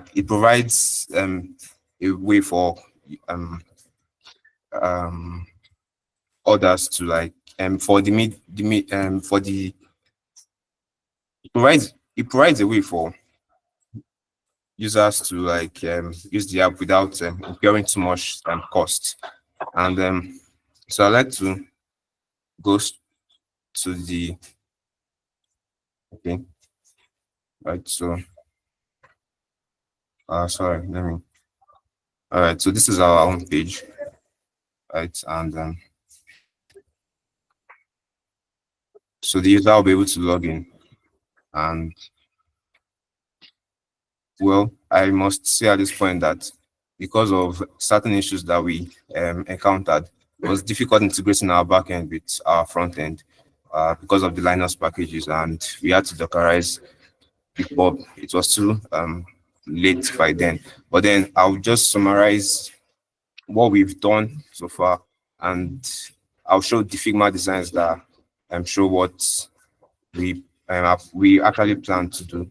So here is a test user, right? And on his dashboard, you'll be able to select what to do today, whether it's waste disposal or it's recycling. And then there is a chart that shows the recent transaction, perhaps in the last 7 days. And then based on the companies that the individual has interacted with, the person will be able to see his next pickup schedule. And then, yeah, the user can update his profile. Then there's an order history, services, articles. This is how we aim to educate the public, right, on how they can better handle their waste and also contribute to a cleaner environment. So yes, that's it. And this is Figma now. So yes, an individual will be able to recycle and we'll be able to sell or buy buy recyclable products like plastic metals. And once the user types, like based on the user will be able to see waste disposal companies near them, and it can select the best of their choice based on the ranges that we must have on the ranges of waste disposal prices, and we will have communicated that with the we'll have partnered with the companies that will be showing up here, so that the users, and so that we can negotiate, so that we can have like a subsidized price for the users. And yes, that's majorly the scope of our project. It's just that we're not really able to bring it totally out alive because of the issues we face with the backend, and also we didn't have enough time. But overall, we think that this is something that we can actually scale to a larger extent, since it's a problem, it's a present issue in the environment, and we feel that users should since it's inexpensive, it will also come at it will also be easy for the average Nigerian to be able to key into it and use our app, because it's just at a rate of 500 naira monthly. Thank you. Yeah, thank you so much, NovaQuest team. Questions quickly so that we can try to end this call as soon as possible. All right, go ahead. Go. Yes, great solution. I like the SDG relationship as well. There, just a side note, the UN does this challenge. I think is every year. I haven't been following up since I tried to participate, where they give people grants for trying to solve. So I think it's S360, something along those lines. Yeah. But yeah, you should check that out. My first question is regarding your implementation. I heard you say Dockerize, and it threw me off for a bit. I mean, like, why are you trying to? I understand, the whole point of Docker, but I feel like it's important to not fall into the trap of over engineering for relatively simple um, solutions. Um, Second thing is I feel like, yeah, that's a comment. Second thing is I feel like your presentation wasn't really great. Like you lost me in the first two slides. The slides were a bit verbose. I think going forward, try to get straight to the point. Let people communicate something that is relatable, right? I know everybody has seen floods. Everybody has seen floods. We see the dirt on the road, but to be honest, most people don't really know the environmental impact of those things. Like for us, it's just that the Lagos is dirty, or wherever we are is dirty. But I feel like you missed the opportunity to communicate the actual impacts of that problem and how your solution is helping to prevent that environmental impact. So yeah, those are the things that I observed and I thought to mention. Thank you. Well done. Thank you so much, Hugo. Malumi, you answered. Yeah, good work. As we have mentioned, great application, especially touching base with the all environment based and the what's it called world projects. But pardon me if I'm devil's advocate on your project. It's just because it's one interesting project. I get, but I don't really like the business model you approach. You bring out the 500 naira monthly. No, doesn't look scalable. Doesn't look scalable. It's very bad business model. Don't even go that route. You get, because one, you are saying you're going to show up companies in your application. Fine. This brings a question and a problem, which is partnership. You have to partner with all the companies. Are this company going to buy your application? Are they going to onboard you? How are you going to do this? This first problem you're going to encounter. How are you going to solve that? So the first business model, putting 500 there, is not going to scale. So why are you even charging the users to use 500? So I will suggest you find a better strategy, because that one may not work. Again, and also the solution is, you need to improve also on the solution. Yeah, because didn't get the full glimpse of how it's gonna work. Fine, in Nigeria now, I didn't know most waste processing companies. They get, so I don't know most of them. So having them in several strategic location, for example, putting a case using the whole Nigeria is much. Being honest with you, you can pick a location in Lagos, probably the island, mainland, a place. You get, fix that out, study, make that a study case. You get what I'm trying to say, and try and scale it up from there. Picking the whole Nigeria is too big to work with, because nobody knows recycling companies offhand. Me, I don't know. Yeah, let me just use it as I don't know unless I check.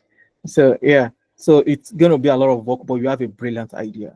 That's just a comment that you have a brilliant idea. But next time, we love to reiterate what every other person has said is about the presentation. It matters a lot. Just improve on that. Yeah, thanks.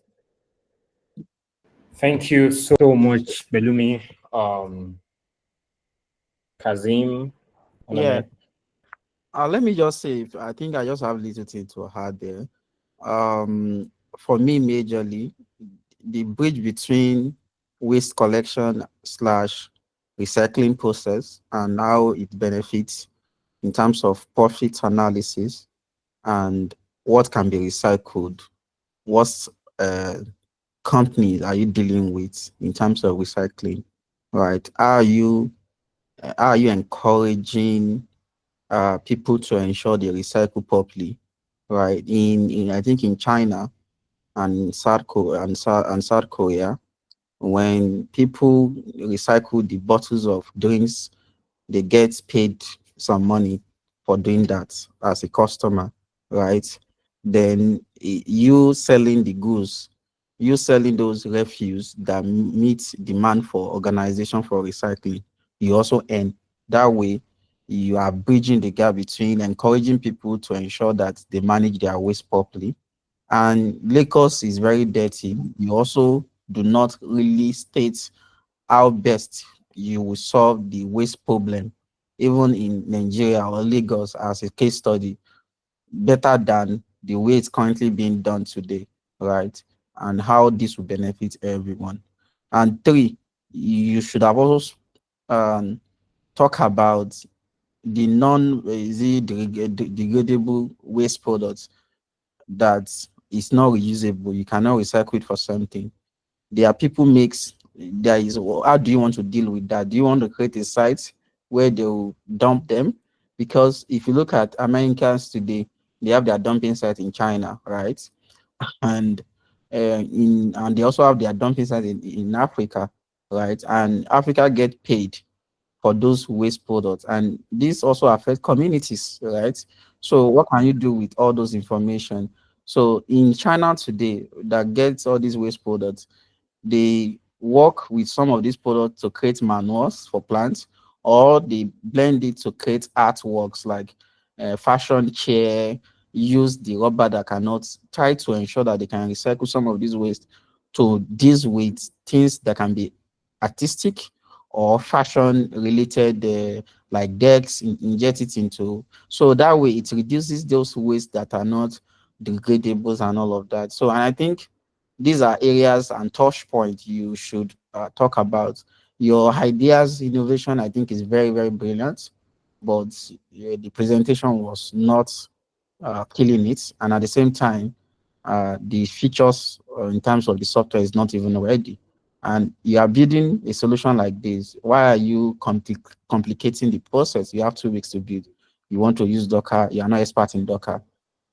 You should just use something that you can move very fast next time. So I think that's just all I have to say. Well done.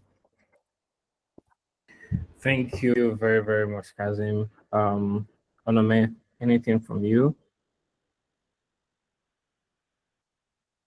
Nothing from my end.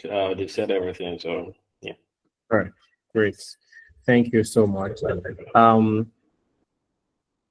So on my list here. Let me ask, which team is this? I need to know. So Nova Quest. If you notice that I separated Okay. Nova Quest and Melody on the sheet.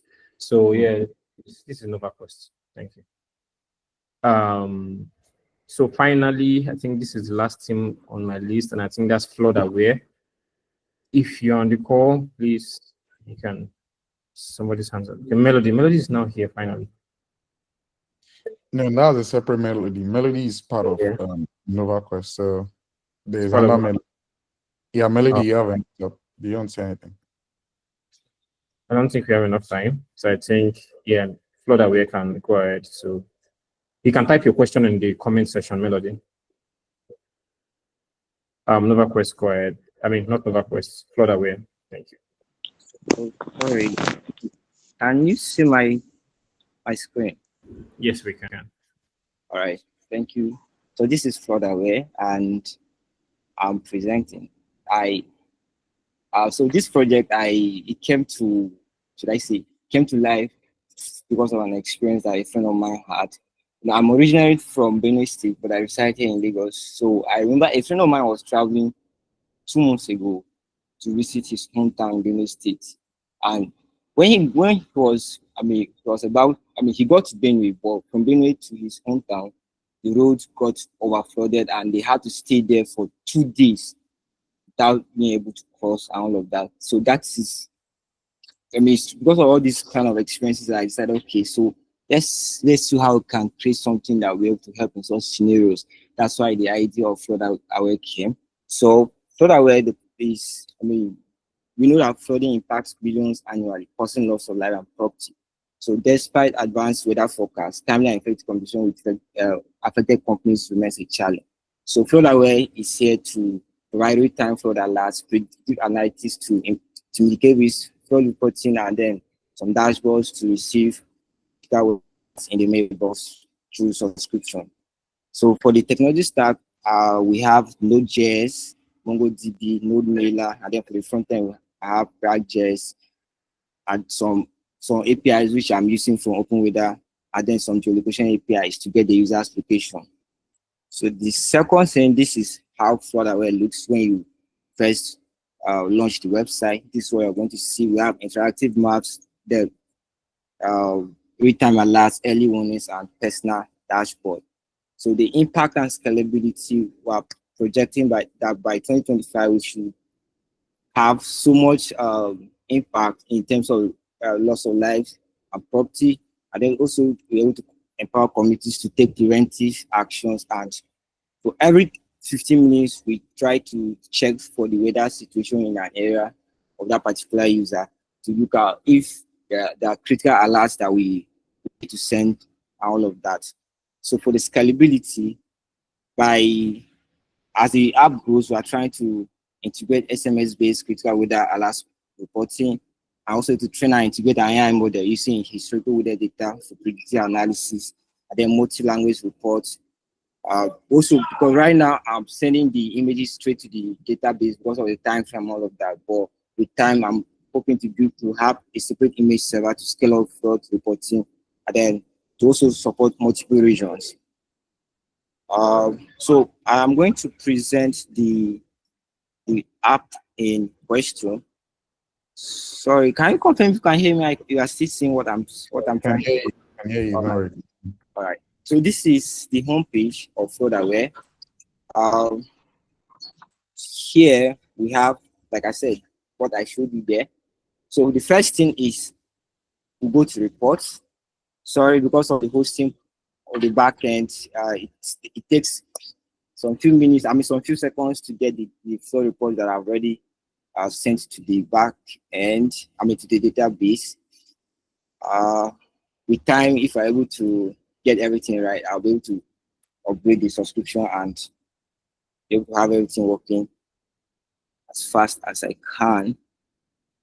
Anyway, so this here is where you can report new flood incidents, and then you're also able to see the flood incidents that have been reported by other users.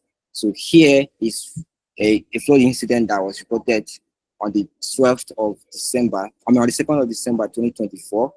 And this is where you report a new flood incident. Let's say there's flooding in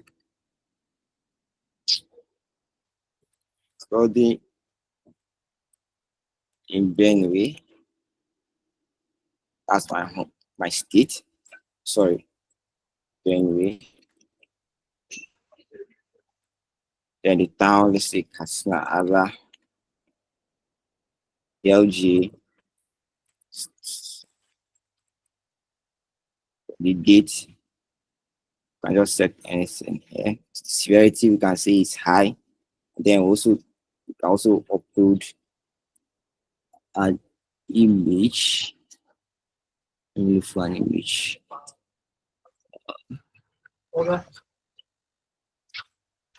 Sorry, I don't have any image right now. Let me just upload anything.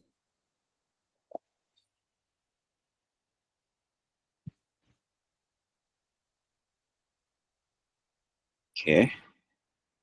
So I've reported another one. Sorry, because of this image, I just sorry about that. But we have reported another flood. We can go to routes. So the situation where I was telling you that a friend of mine was going somewhere and he could not get his decision on time because of a flood issue. When you come to the app, you're able to select where you want to go. Let's say I want to go to Benue. Sorry. It's able to check my location, check the weather situation in my location, and then check the weather situation in the location where I'm going to, and then it's able to give us an insight on what is currently in where I'm going to if the weather situation is not good. It's going to check and then do some analysis system that, okay, because of this situation, please don't go and all of that. So right now, the weather in Benue State is 25.78 degrees Celsius, and it's okay. I mean, it has clear sky, and it's telling me that, okay, the risk assessment is low, so I can be able to travel. I can also come to alerts. It's able to detect my location and then look for, if there are critical alerts in my location, it will check against this. It will refresh the Open Weather API, check against this threshold, see if what I've fetched exceeds this, and then it's able to now show if there are critical alerts here. Also, users are now able to subscribe here. I'm already subscribed, so that they can receive it straight into their email. So I can unsubscribe, and then when I come here, instead of having to come up here, the difference is this: if there's any critical alert, it is now able to just send it straight into your email against your location. It's not that it's just going to send you random critical alerts. It's going to send the critical alert based on your location. When you're subscribing, you select the location where you live. So I live in Lagos, so I can subscribe.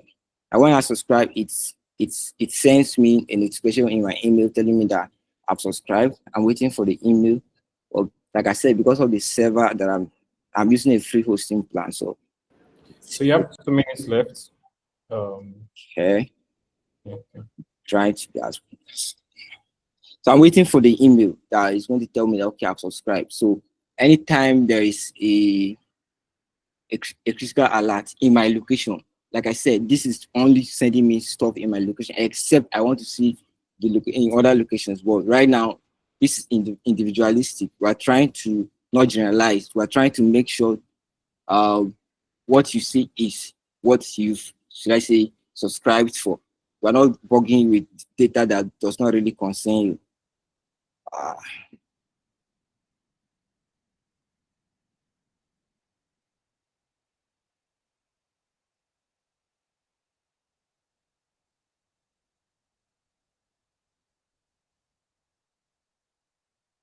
I've received notification from the app that I've subscribed and all of that, and this is what is going. So right now, you're just telling me that the weather in my location is okay, but it will not send me this kind of email again, except the weather in my location is bad.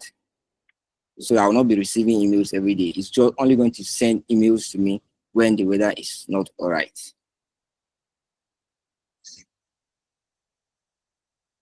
And I have a profile where I can come and unsubscribe if I don't want to receive these notifications in my email again. So this is basically the small Florida app. Thank you. Thank you. I'm struggling to pronounce your name here, so that's why I'll keep Emmanuel. Emmanuel. Well, thank you, man. So over to the judges.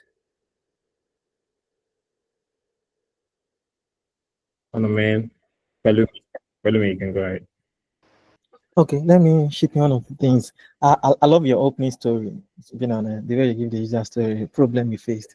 But along the line, you threw me away with another, but it generalized again. You didn't narrow it down to your case study, which is traveling. I get, for example, you want to travel. So, okay, for example, yeah, I want to travel on Sunday, 9 p.m. I get, you didn't carry us along that line at the end of the presentation. Okay, but there's a comment I would love to make on the product, which is because my train of thought was on the traveling side of things. I want to travel on a Sunday now, but when I'm checking the weather alert, it's checking for the current time, right? Current weather alert. But I'm not traveling now. I'm traveling on Sunday, and the weather can change. You get? Yep, that's true. Yes. So you are showing me the current one, which I should be saying the future one again. So that may be misinformation there. You may want to correct that. No, right now we check for the current weather. So that means it's checking at the current time that you're looking for. So, but what this thing is doing is it's checking continuously for every 1 hour. Like for every 1 hour, it tries to fetch new weather alerts. So if there is anything critical, it's going to send to your email. But if it's not, then you're not going to receive anything. but you only see the current weather at that particular time. But even if you close the app and you go, well, the app is still going to be, I mean, the weather alerts are going to be running continuously, looking for any situation that might actually change, that is not going to be all right.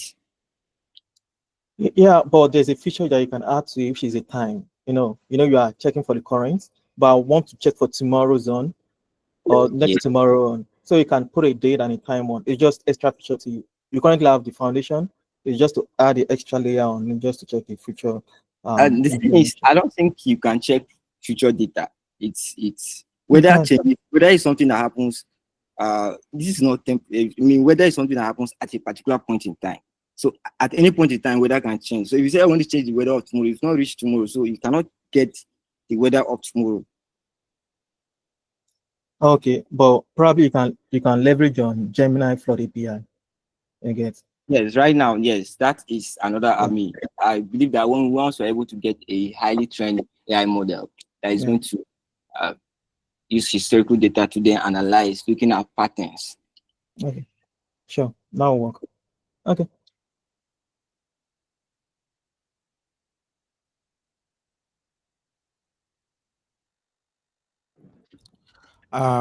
We're done, Emmanuel, right? Yes, sir. For the presentation. Yeah, like we have said this multiple times. You said millions of flood. The data statistics is not clear. Which millions are you speaking to? Nigeria? Are you speaking to global? You need to be able to like specify what your data point is speaking to. And on the products, I think what Pelumi is trying to also let you do is forecasting, such that when you have a lot of data, you can use that to forecast future events that might occur, so that if someone is traveling, you can plan ahead and knows that, okay, the date might not work. Because previous data, you can do forecasting better and you can report accordingly. And I think the aspect of people like entering or submitting incidents into the application. I see what you guys have done, how it can also help the clean, is it clean app or Flood aware?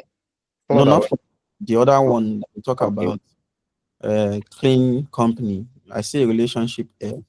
When you get incidents report of flood, the high tendency of litteredness around it will be available. How do you then use this data to like work with clean agency companies to ensure that they can immediately take actions to like prevent, or at the same point use this your data to ensure that when a flood happens in Nigeria, you already know the patterns, you know where areas that are not good, they can improve on those areas, submit report analysis, and your system should also now incorporate incident resolution plan, such that if the flood has been controlled in those areas, your system will not use those previous data to still use to analyze events that has occurred. That way, your system is learning over time why issues of the flood is being resolved from cleaning companies. Your system gets updated on those data. It deprioritizes those data for future events, and then over time, we can prevent flood in legal states and can make it clean through collaborations and issue resolution, right? That data, not just so that you are not just using data for flood aware alone, right? You can sell the data to companies that will need it. You make more money. You make money from there. That's one. And two, in terms of people taking pictures, what was the benefit for them? I just want to be stressing myself, updating. So we can make it, you can gamify it. When you report incident, you have social points. At the end of the month, you can cash out your points of money and all of that. It gives it the capacity for people to see flood aware as a game solution that they want to like. I'm not sure if anyone has seen an app where you play a game whereby every location you are in, you take a snapshot of, oh, I'm close to a river, you take it. Can you see any streets? You take a snapshot. And when you take such snapshots, you get a point. What do you think those companies are using those snapshots for? they are using it to capture areas and locations and your current areas to know what is close by. At the end of the day, they can use that data to predict for people, but it's gamified. You play it as a game and you get money. So you should also look at that, how you can mix a more robust solution, right? But the idea is really a good one. It's more like the previous one, but they can work in unison. Try to buttress it, but well done. That's really good. Thank you so much. I think that's the final team for tonight, if I'm correct. So and I also noticed that some guys are on the chat saying, oh, they submitted, some of you submitted late. I think the last one, Ogun Day Akin Jide, we checked when you submitted, it was very late. Like that was one hour. What we did, we tried to like review and validate that what you be presenting is presentable, number one, and that it meets our submission guideline. We spent enough time doing that like yesterday. So and if you submit like just 1 hour, I think the deadline is like 3 hours before this presentation, so it's already very close and it's very late. And you see what happened, we already like 23 minutes past time, and we don't want to like keep our judges waiting. So from what you already mentioned, right, we are going to grade our judges already feeling point for each of the teams, so we are going to like come up with a score for that. We already have like a grading system that I already shared for on the document. So just take a look at that and prepare for your fate. So hopefully you get an email. We are not sure if we'll be announcing this over a call. We decide if it's going to be over a call or we're just going to send emails to the winners. So we are going to be having first and second, and the first team is going to go with 100,000 naira, and second we go with 50,000 naira. So, and we encourage you guys, if you're not registered with Inventors, please check our LinkedIn page. I don't know if happiness is on this call to just share those links. So get registered, make sure you're part of the community. We have like other events like this. We have other ones that we sort of, not all of them will be like this. We have other ones that are way bigger than this, and some minute mentorship that we do on site. So we want you guys to make sure you're part of that. And if you're currently a student at Ondo State University of Science and Technology, currently, I don't know how to pronounce her name, sorry, or Bells University, we have Inventors on campus. So make sure you're part of that community. Make sure you're part of everything. If you need, and I think one thing I see most people do is they don't take advantage of the professionals that we have. Like if you have questions or you have issues, just drop it on the chat there or reach out to any of us. Someone we sort of attend to you or refer you to someone that can help you answer some of your problems. So our goal is to make sure that we help newbies and or even professionals already to like maybe answer some questions and even help them move fast in their career. So thank you very much. We appreciate your time. I think that will be the end of the call. So finally, I just want to say thank you to the judges as well. You've given us what we cannot, you cannot return. You cannot take back your time, right? You've taken 2 whole hours, and we are all in the same field, and I know what 2 hours means to each and everyone. So we are saying thank you so much. We appreciate it. We promise that this will happen next time. If we'll be taking 2 hours, we'll be asking for 2 hours. So next time we are going to do better. Thank you, all the participants, everybody that presented, and to all that wants to present and we're not given the chance to. We are sorry, but we had to, play by the rules, and so that to promote fairness. Thank you very much, everybody. Like I said, please feel free to, follow all our social media pages so that you can get more information about our next, events and all. Again, enjoy your weekend. Yeah, and follow and follow our judges. Like Kazim is like guys that we brought to like that. Top guys for real. Me and Pelumi, you already know Pelumi, but don't get too familiar. He's also so thank you very much. Really appreciate all our judges. Kazim has been there. Onomate too has been on some of our previous calls and one of the judges. So we appreciate you guys, and we go to wonderful judges. Thank you guys. We appreciate. We love you guys so much. So expect emails. Good night. See you guys. Do you want or I get it. Hello everyone. So welcome to this meeting, and we are trying to like give people few minutes to join so that we can start. So I think we've given people enough time to kickstart the meeting. And I want to start by appreciating those that make this event a successful one, and those that put in their effort and energy to make sure that we're able to conclude this event. And to our judges also, like they really tried. Some of them spent about 2 hours on the court trying to sort of grade the winners. And to those that worked on projects, regardless of the outcome tonight, I don't think you should be discouraged, because like you all know, we are going to be awarding prizes to first and second alone. And we had about 6 or 7 people that made it to final presentation. We had a lot of people that submitted project, but some of them, they got screened out due to the fact that some of them didn't meet our judging our criteria for submission. So please, can you confirm that you can hear me, because it feels like I've been speaking to myself. Yeah, good, nice. We can hear. Nice. So to kickstart, I think Adair Religion is already on the call. He's one of our co-founders. We have some wonderful people on this call tonight, like the leads that have been working behind the scenes to make sure that all these things happen. And we have our judges also. I think we have one of our judges there, Okuma Nome. I think he's the only one here. We make it optional for the judges to join. So yeah, makes sense. And let me check what we have next on our agenda.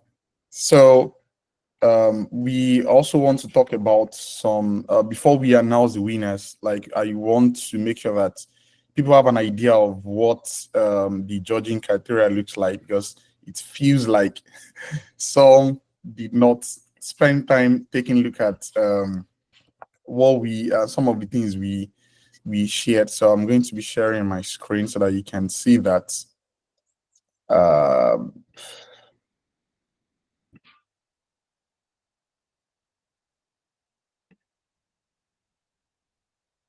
Give me a sec.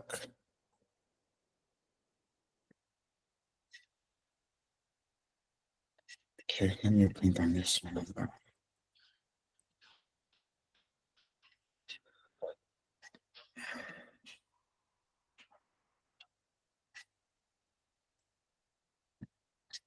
So let me know when you can see my screen. So we had a call in the opening event to talk about some of the things. Can you confirm if you can see my screen? Nice. Yeah, so these are some of the things that we used to sort of judge the winners of this particular hackathon.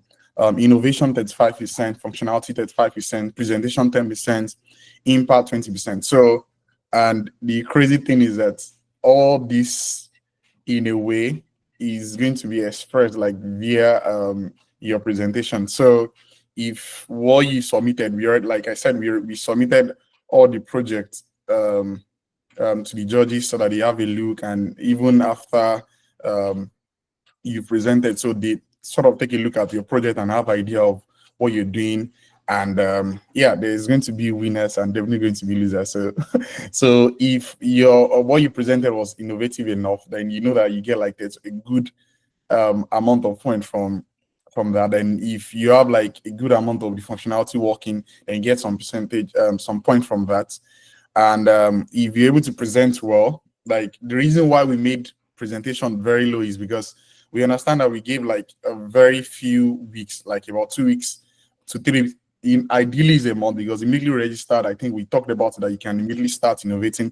But let's just say we gave you like at least 2 weeks to work on the project. So that's why we sort of reduced. We don't really care too much about how you present, in as much as you can let us see that what you came up with was innovative enough, and you were able to like at least meet the core functionality of the project. And the impact You can have something that is innovative, but have a low impact or have an high impact. So we make that 20%. So that was one of the things that we used to sort of grade grade grade the winners.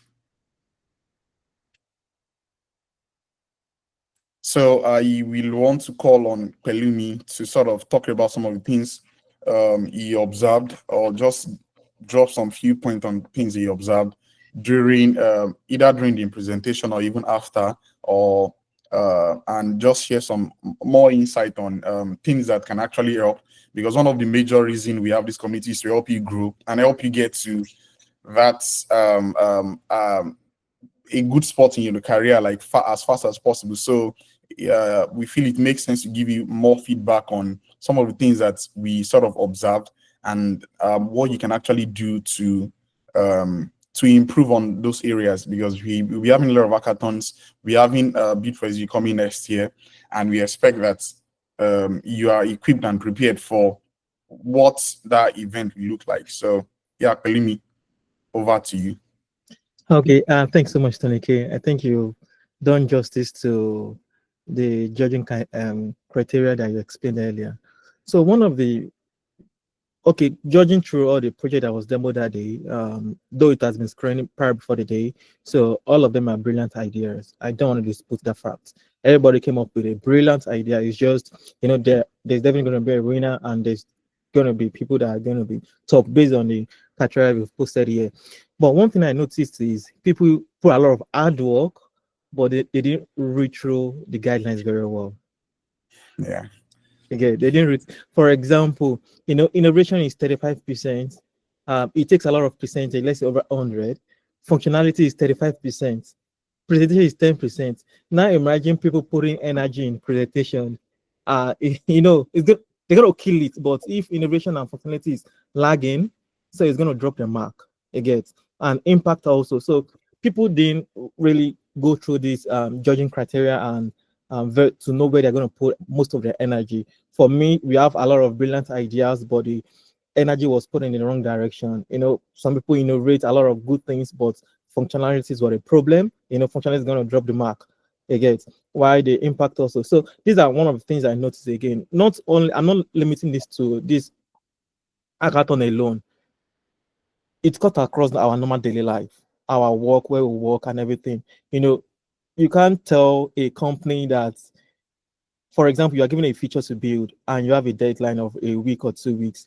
You can't tell them that, CEO, you know what, I'm going to build you a Facebook, but it's going to take 6 months. The business is going to go out of business. Again, the company is going to go out of business. So you should be able to manage the timeline and also the company requirement again. You can't spend 6 weeks on building unit tests. Unit test is good, but at the same time, you need to manage the functionality and also meet the business expectation. So these are the common problem we figured out in the whole thing. But I really want all of us to pick one or two things, which is more like learning to play the game better. If there's going to be any hackathon, probably our place of work, let's learn how to play the game smarter. Everything is not about hard work. Yeah, it's about playing it smart again. Just look at the game. Where do I need to put my energy on? Is it the one that takes more mark? The one that takes, for example, someone can just innovate something crazy, build the functionality and presentation score 0. And he's going to get a lot of marks because 35% and impact 20%. So yeah, so that's one of the things we picked out. Just want to encourage everybody. You in your mind you will have been grading yourself now. Well, there was no bias. Trust me, there was no bias. We have a lot of people. There was even a particular person. It's called 1010 in innovation. I'm telling you, I'm being open to you now. Prior before you say it's called 1010 in innovation. Like he killed it. When it comes to functionality, the person is called innovation 1010 in innovation, and the impact of what the person is building is 10 across like the whole. But when it comes to functionality, doesn't mean them building something much. There was nothing show for it, and trust me, that dropped the person. Imagine the person put an hard work to functionality. It's gonna like definitely be the winner. Yeah, so everything was done out of fair game and nobody was cheated. Trust me on that one. So imagine that guy now could have given the guy the winner, but functionalities we can't cheat orders. A lot of people also put energy to functionality. Also, some people build functionalities, and also during their presentation, they did not prepare very well for it. For example, the presentation messed them up. Let's be honest with ourselves now. So next time, if you want to demo something, I think I can't remember the team. They're demoing something functionality, and they're trying to log in. For example, next time, don't let it mess you up. Log it already, because trust me, it's gonna mess all your work and your hard work up. Yeah, about login. Exactly. So try and get it prepared. Demo yourself all the time. If you know that this login is messing up, Oga, log it already. Though it's everybody know authentication, you get everybody know okay, but you get prepared. And also there's also a team that wanted to demo a geofencing stuff that you should have know the strategic location to know which one you're gonna work or not. Again, I'm giving you the tactics and everything now. For example, if you know it's 5 meter radius, 10 meter, you should have strategic yourself there already. So it's not that no mess up. Not that I was trying to get, there was a lot of cover up, but it now bring a lot of questions. What about it gets. So the function, that's one thing I'm going to express to you also. If you want to demo something, there's not like over prepare, try and over prepare for it. Not just about this hackathon alone. In our daily lives, if we have a job we're doing, then let's put the energy to it. Let's over prepare for presentation. You have the HR for technical presentation with the team, with the company. Then let's just do it. Demo is demo. No, kill it every time. So that's one thing again. If I can still remember some, I think, and some actually did well again, but there was one person studied the rule, like did little, sharp. Okay, also one thing is presentation. A lot of people put energy on presentation, how will the slide look like, and you know it's just 10%. Again, I know it's just 10%. Giving some hint, like go straight to your again, you know it's just 10. project.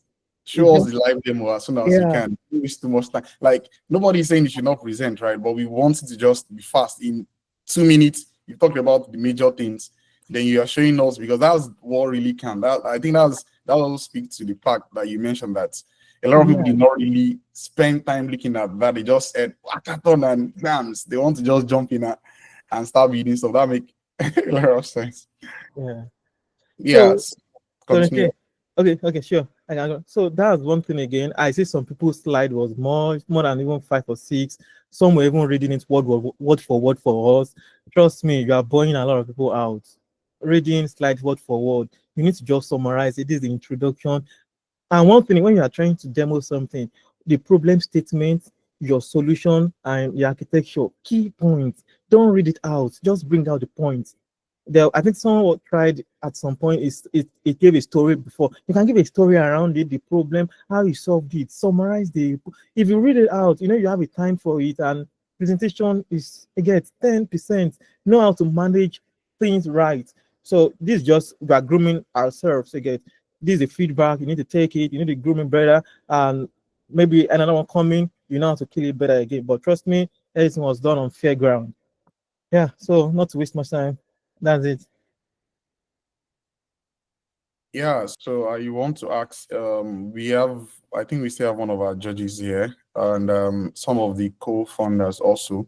I don't know if you have anything to sort of add to some of the things that Pelumi already mentioned. We have Emmanuel, Omoli Emmanuel, Aderibule Juwon, and I think one of our judges is also here. So do you have anything to sort of add, feedback that you feel can actually help the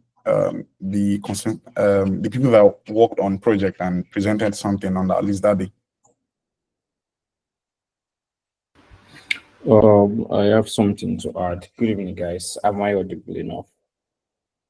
Yes. I think Belumi has touched on, should I say, a larger percentage of the concerns and the advice basically from the hackathon.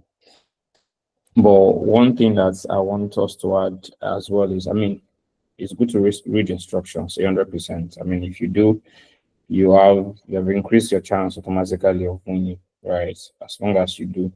And I believe that this is an hackathon that you're given, few weeks to work on.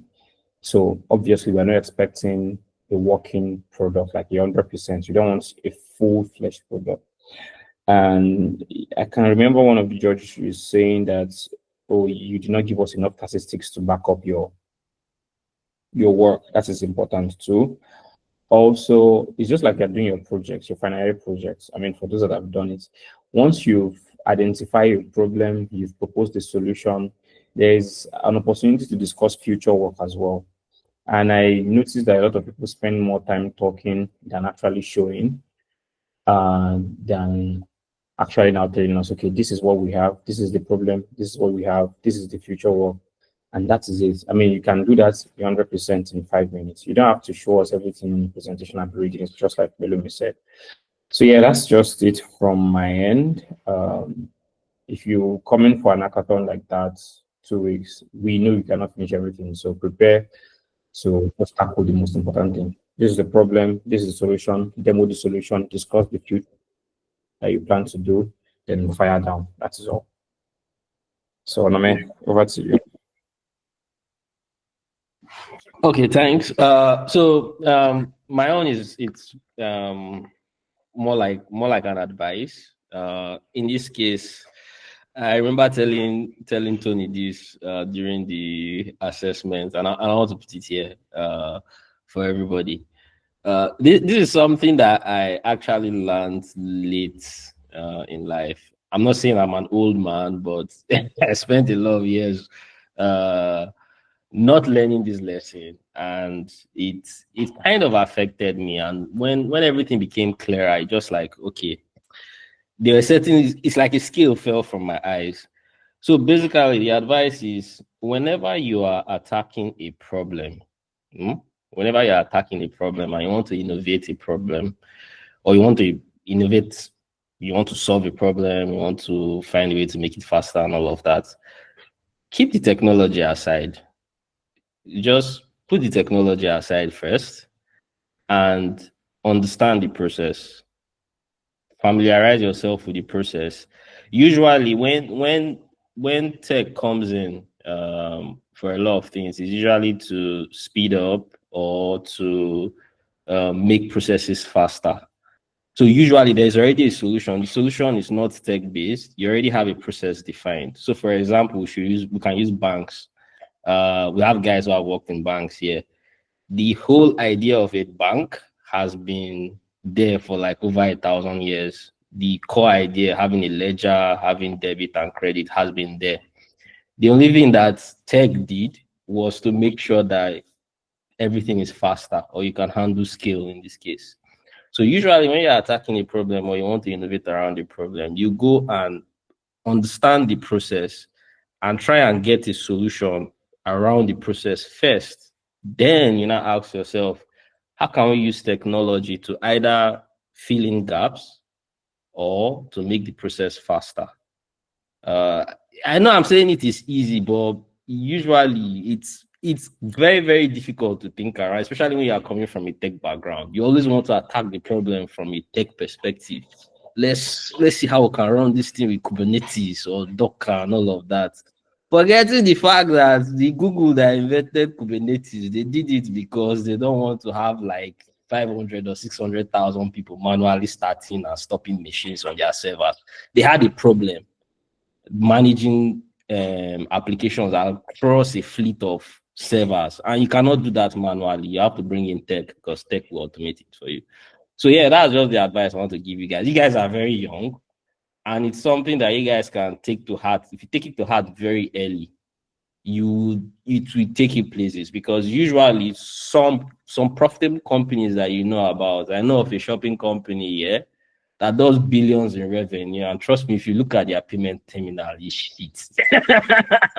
But you would say it's shit, it's not fine and all of that. But if you settle down and see how they are using the terminal, it works fine for them. Very fine. And they are getting billions in revenue. When I saw their revenue on Google, I was like, these guys with their nonsense software. So yeah, always approach the problem first. Just so if it's maybe a medical, something in the medical space, you sit down with people that are in the medical space. how do you guys do this? How do you guys solve it? 9 out of 10 times, someone has come up with a process to actually solve it. The only thing you now ask yourself is, do I understand this process? Yes or no? If yes, how can we make technology to make it faster or better? Then you have your answers around innovation. That's how it usually works most of the time. So yeah, I just said I should add that. Yeah, thank you very much for that. Like, you don't have to over engineer.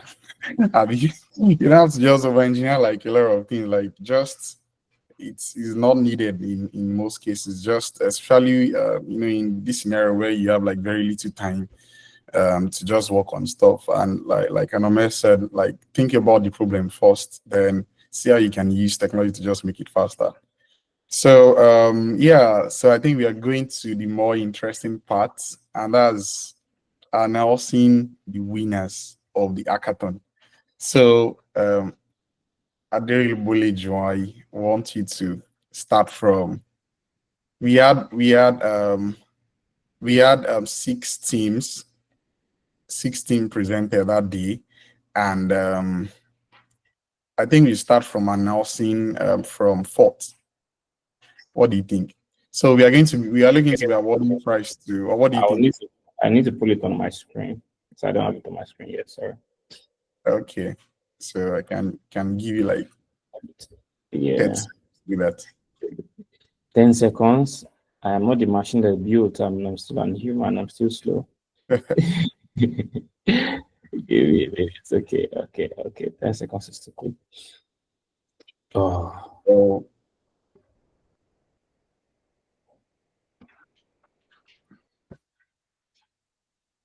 Final results. Okay, so we're starting from 4th. Yeah, please check the number. They are not arranged like. Yeah, there are 6 teams here. Yep. So we're not announcing the 6. Yeah, we can. Anyone works if. Okay. Okay, so I would let me sort this by position that you've listed it, so that it doesn't confuse me. Okay, just so that we don't do that. Okay, all right. So I don't know if we splitted the scores based on, but then this course I Sorry, assume hold on. Sorry, hold on. Omoyima, do you want to say anything? Because you didn't raise your hand, that's why. Do you have any feedback you want to give to anyone?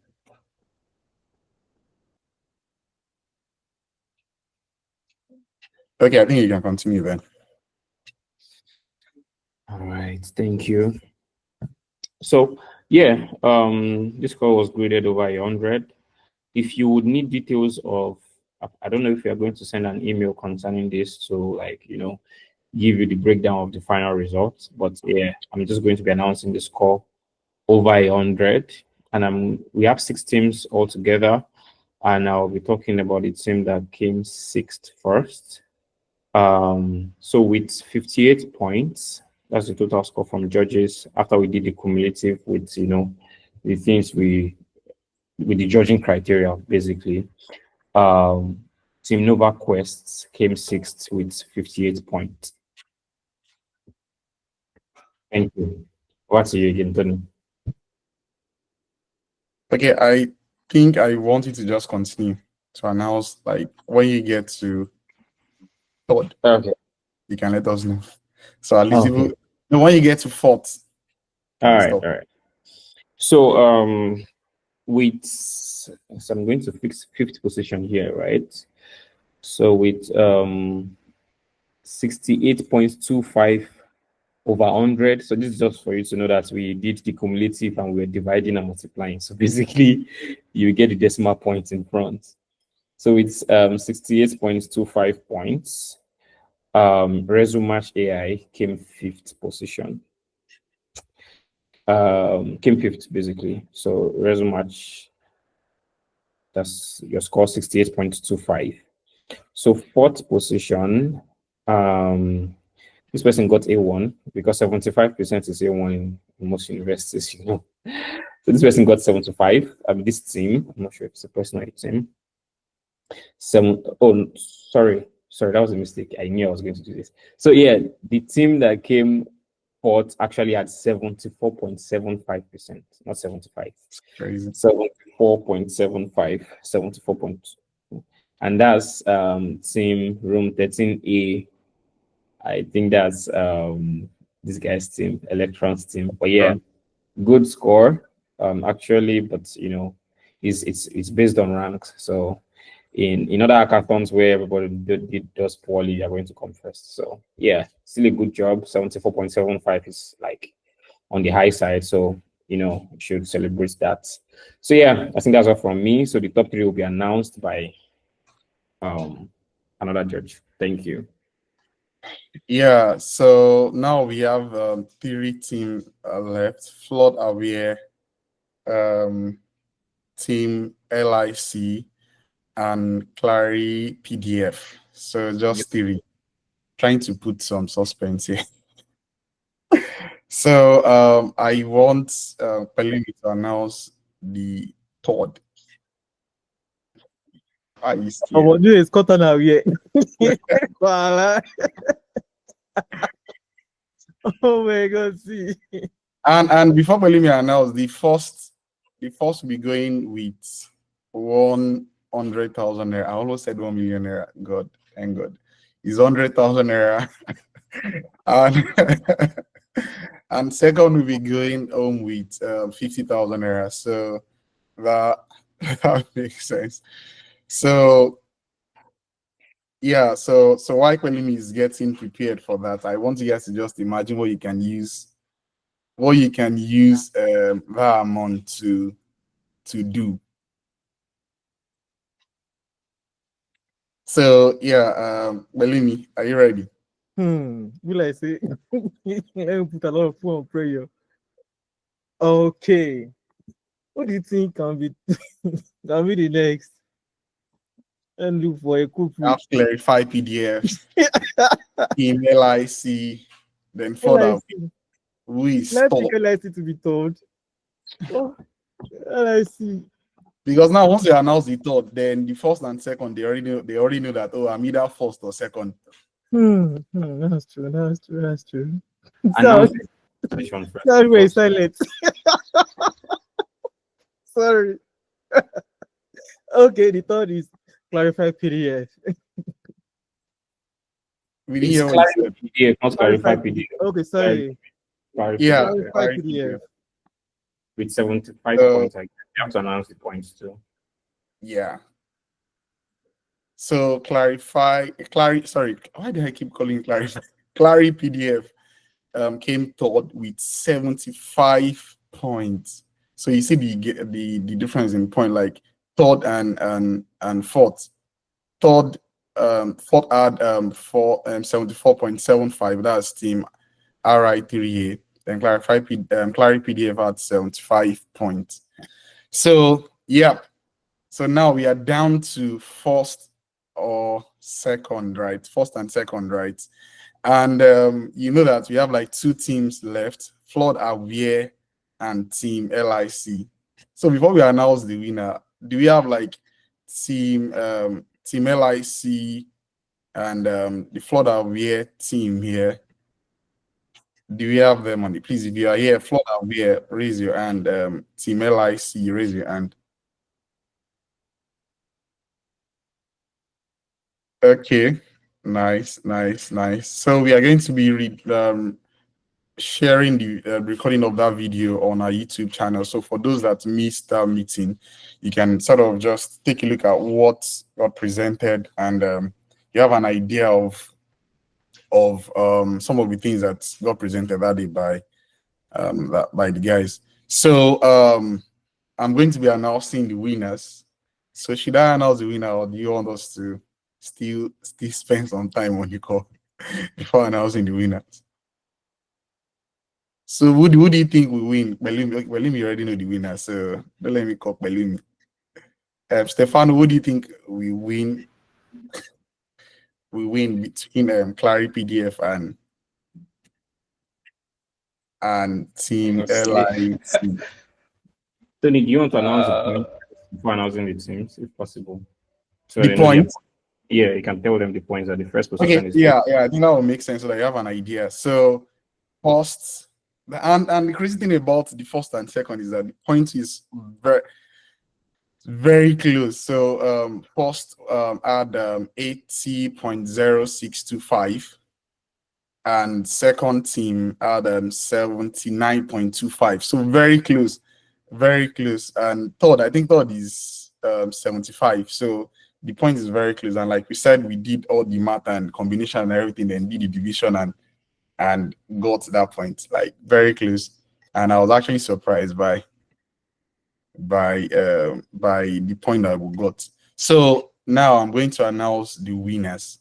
So the team that came first in Inventors Hackathon November 2024 is Florida. So Florida came first in this hackathon for 2024, and it was so crazy. Like you can see, let me share the screen. Let me share the screen for the points so that you can see how close the points were, and there's nothing we could have done about it. So for those that are feeling so close, or you are feeling, I don't know if you guys can see my screen. Yeah, so this is what we have. If you check the position here, and if you check, we didn't manually grade this in a way. If you check, okay, guys, we now have access to this file. So you see that we sort of just queried all the scores from the judges. Then those are what came up with these scores that you see here. So we didn't manually grade it, and all this positioning here to we like sort of did some formula to sort of calculate that. So the team that came first is Florida we have. So that means second is team LIC. So you can check your score here. And I think you guys should be proud of yourself. Like those that even made it to the finals for and those that even at least win something. And those that did not win something, I don't think you should feel too bad because what you guys presented is so innovative, and we expect that you guys keep working on them and you are equipping yourself and preparing yourself for other opportunities like this, and also preparing yourself for other events that we'll be having within Inventors too in the future. So I think the team lead for each of these teams should send their account numbers to we know the team lead, but don't worry, just send the account number you want the amount to go to Inventors email, and you will get funded. Thank you very much. Do we have any other contribution before we call the call for today? Do you have does any other person? We don't need the account number, sorry. Does any other person have like any other thing to add? And I want you guys to those are not part of the community. Please follow Inventors communities on LinkedIn. Our Facebook page is currently down, but check we have our Twitter pages up. So follow us on LinkedIn and on Twitter. And if you have, and I think we should give the winners like something to say. I want to give Team LIC some. I want them to say something, and yeah, Team LIC first.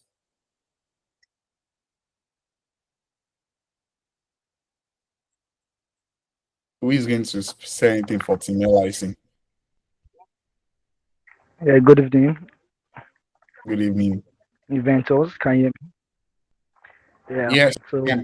on this note, I will start by saying thank you so much once again for this great opportunity to part of this competition, and really it was very insightful for me, learning from everybody's project, seeing that not only my project was really the best or anybody's project was best, but I was able to pick and picture out that when it comes to building a particular product, you have to look at it from the business side of it and not just the technology side of it. You guys can go on the way. So I once again want to say thank you because this really helped me and my team to work together unitedly. Even though the time was very, very short, we tried our best, and by God's grace, we were able to still emerge second. And I must say, these guys really did wonderfully well. And congratulations to my remaining team mates that supported me in this project. I'm so grateful. And also a congratulations to the winner for this hackathon. That is team, I think, Flood. These guys. Flood away. That was great. I'm so happy about the innovation and what you have done. Really, I just to encourage everyone that this is just a platform, and this is just uh, the starting point. Really, there is more to still achieve in Inventors, and I believe that with this which we have done, we can actually still push it out for more than like a business work. So I'm so grateful for the judges because they gave me insight on what to do for the next phase of development if I'm to continue. And I'm so grateful because looking at it from the business side of it, come on, I believe that this product is marketable. And from the competition analysis that was stated last time, I believe those are little things I still need to go back to do as a team. So I'm so grateful once again, and thank you, Inventors community. Yeah, thank you very much for that. Team Flood away. Good evening. Good evening, everyone. Good evening, Tony. I'm sure you don't know I'm the person that was that I did this process. I did not know. That's the crazy part. I did not know. I'm so honored to have won. I honestly didn't know I was even going to take. I thought I was going to come fourth, because if I would have started saying fourth, I was telling somebody that check once they pop fell away, no, it's me. I was surprised. I don't know. I'm so happy. And then for everybody that put in their best and all of that. I'm just saying this is me telling you guys that this is I'm so happy for all of us that did this thing, and I believe that next time it's not just further away, but all of us are going to win together. So in fact, when I was telling my uncle about this project, he told me that he would connect me with Lagos State government. I didn't know it was something that was going to be this big. I didn't know. But honestly, I'm so happy that this is going places, and well, we'll have a testimony to give after everything. So thank you so much for this opportunity. Without this hackathon, this would have come into my mind. So and now it's going places. So thank you. Yeah, nice project. So just keep doing what you know how to do best, and putting all your energy to make sure you take that to the next phase. And like you mentioned, I think funny thing that that was one interesting thing about applying for events. I think I know him as Emmanuel. I didn't know he was the one. I thought that was I was actually surprised when I saw, oh, who is this person? Oh, he's actually someone I know within Inventors. So please make sure when you see opportunities like this, try to be part of it. And you're definitely going to learn one or two things. There are many hackathons that have been part of in the past. And my team probably did not win anything, right? Or we didn't even think there's one we did. I think it was not Andela bid for SDG at some point ago. I think that I did not win. My team did not win anything for. I think we came for out of over 200 teams. My team was first part of the top 15 or so, but we did not win. But one thing I learned from that particular hackathon is that I learned how to. I think that was the first time I'll be using Angular, and that sort of helped me in many ways that I cannot even think of. And the ideas from that project, there are things that I was able to even use later while I was working in big companies and even smaller ones also. So don't for those that win, don't feel bad. The experience that you get, nobody can take that away from you. And like Pelumi mentioned, there are teams that some of these points here, I wish can show you the main judging sheets. Some of them are not because they are just some of the things that they just did not gain enough point based on some of the things that we highlighted. So everybody cannot win, you guys know that. So someone has to win, and some team have to also lose. So it's normal, but then what you've learned from the hackathon, no one can take that away from you. And I encourage you to to still be part of other upcoming events within Inventors and even outside Inventors, to also showcase some of his ideas or put in your innovative mind to make sure that you build something worth presenting. So I think that will be the end. I think that will be the end of this call, and I appreciate everyone for being part of this call. And Yeah, Kenny, yeah, just want to buttress your point. Yep. For those that may see a low score, please, is same thing that applies again. Probably we've already explained the judging criteria, everything. It's just some things you get wrong. I think, and I explained a scenario of someone getting a very high mark in innovation. I think that applies to Innovaquest. Very high mark across board, but the key thing, functionality also messed the person up, and that's what dropped the person's point. So I get everything is done on fairness. Yeah, just want to point that one out. Yeah. Yeah, so thank you all, and you want you guys to celebrate your win on social media, tag Inventors, and we also celebrate you guys also. For those that are part of this hackathon, we are going to be giving you some sort of certificates, and at least expect that in your emails, at least being part of this hackathon. I think that should also mean something for you guys, and you can showcase that or use that on your profile, is making it top 6 out of over 50 teams is like a big thing already, and that means you have like potentials to become great in the future. So thank you all, and we will see you in upcoming events. Bye bye. Appreciate you guys.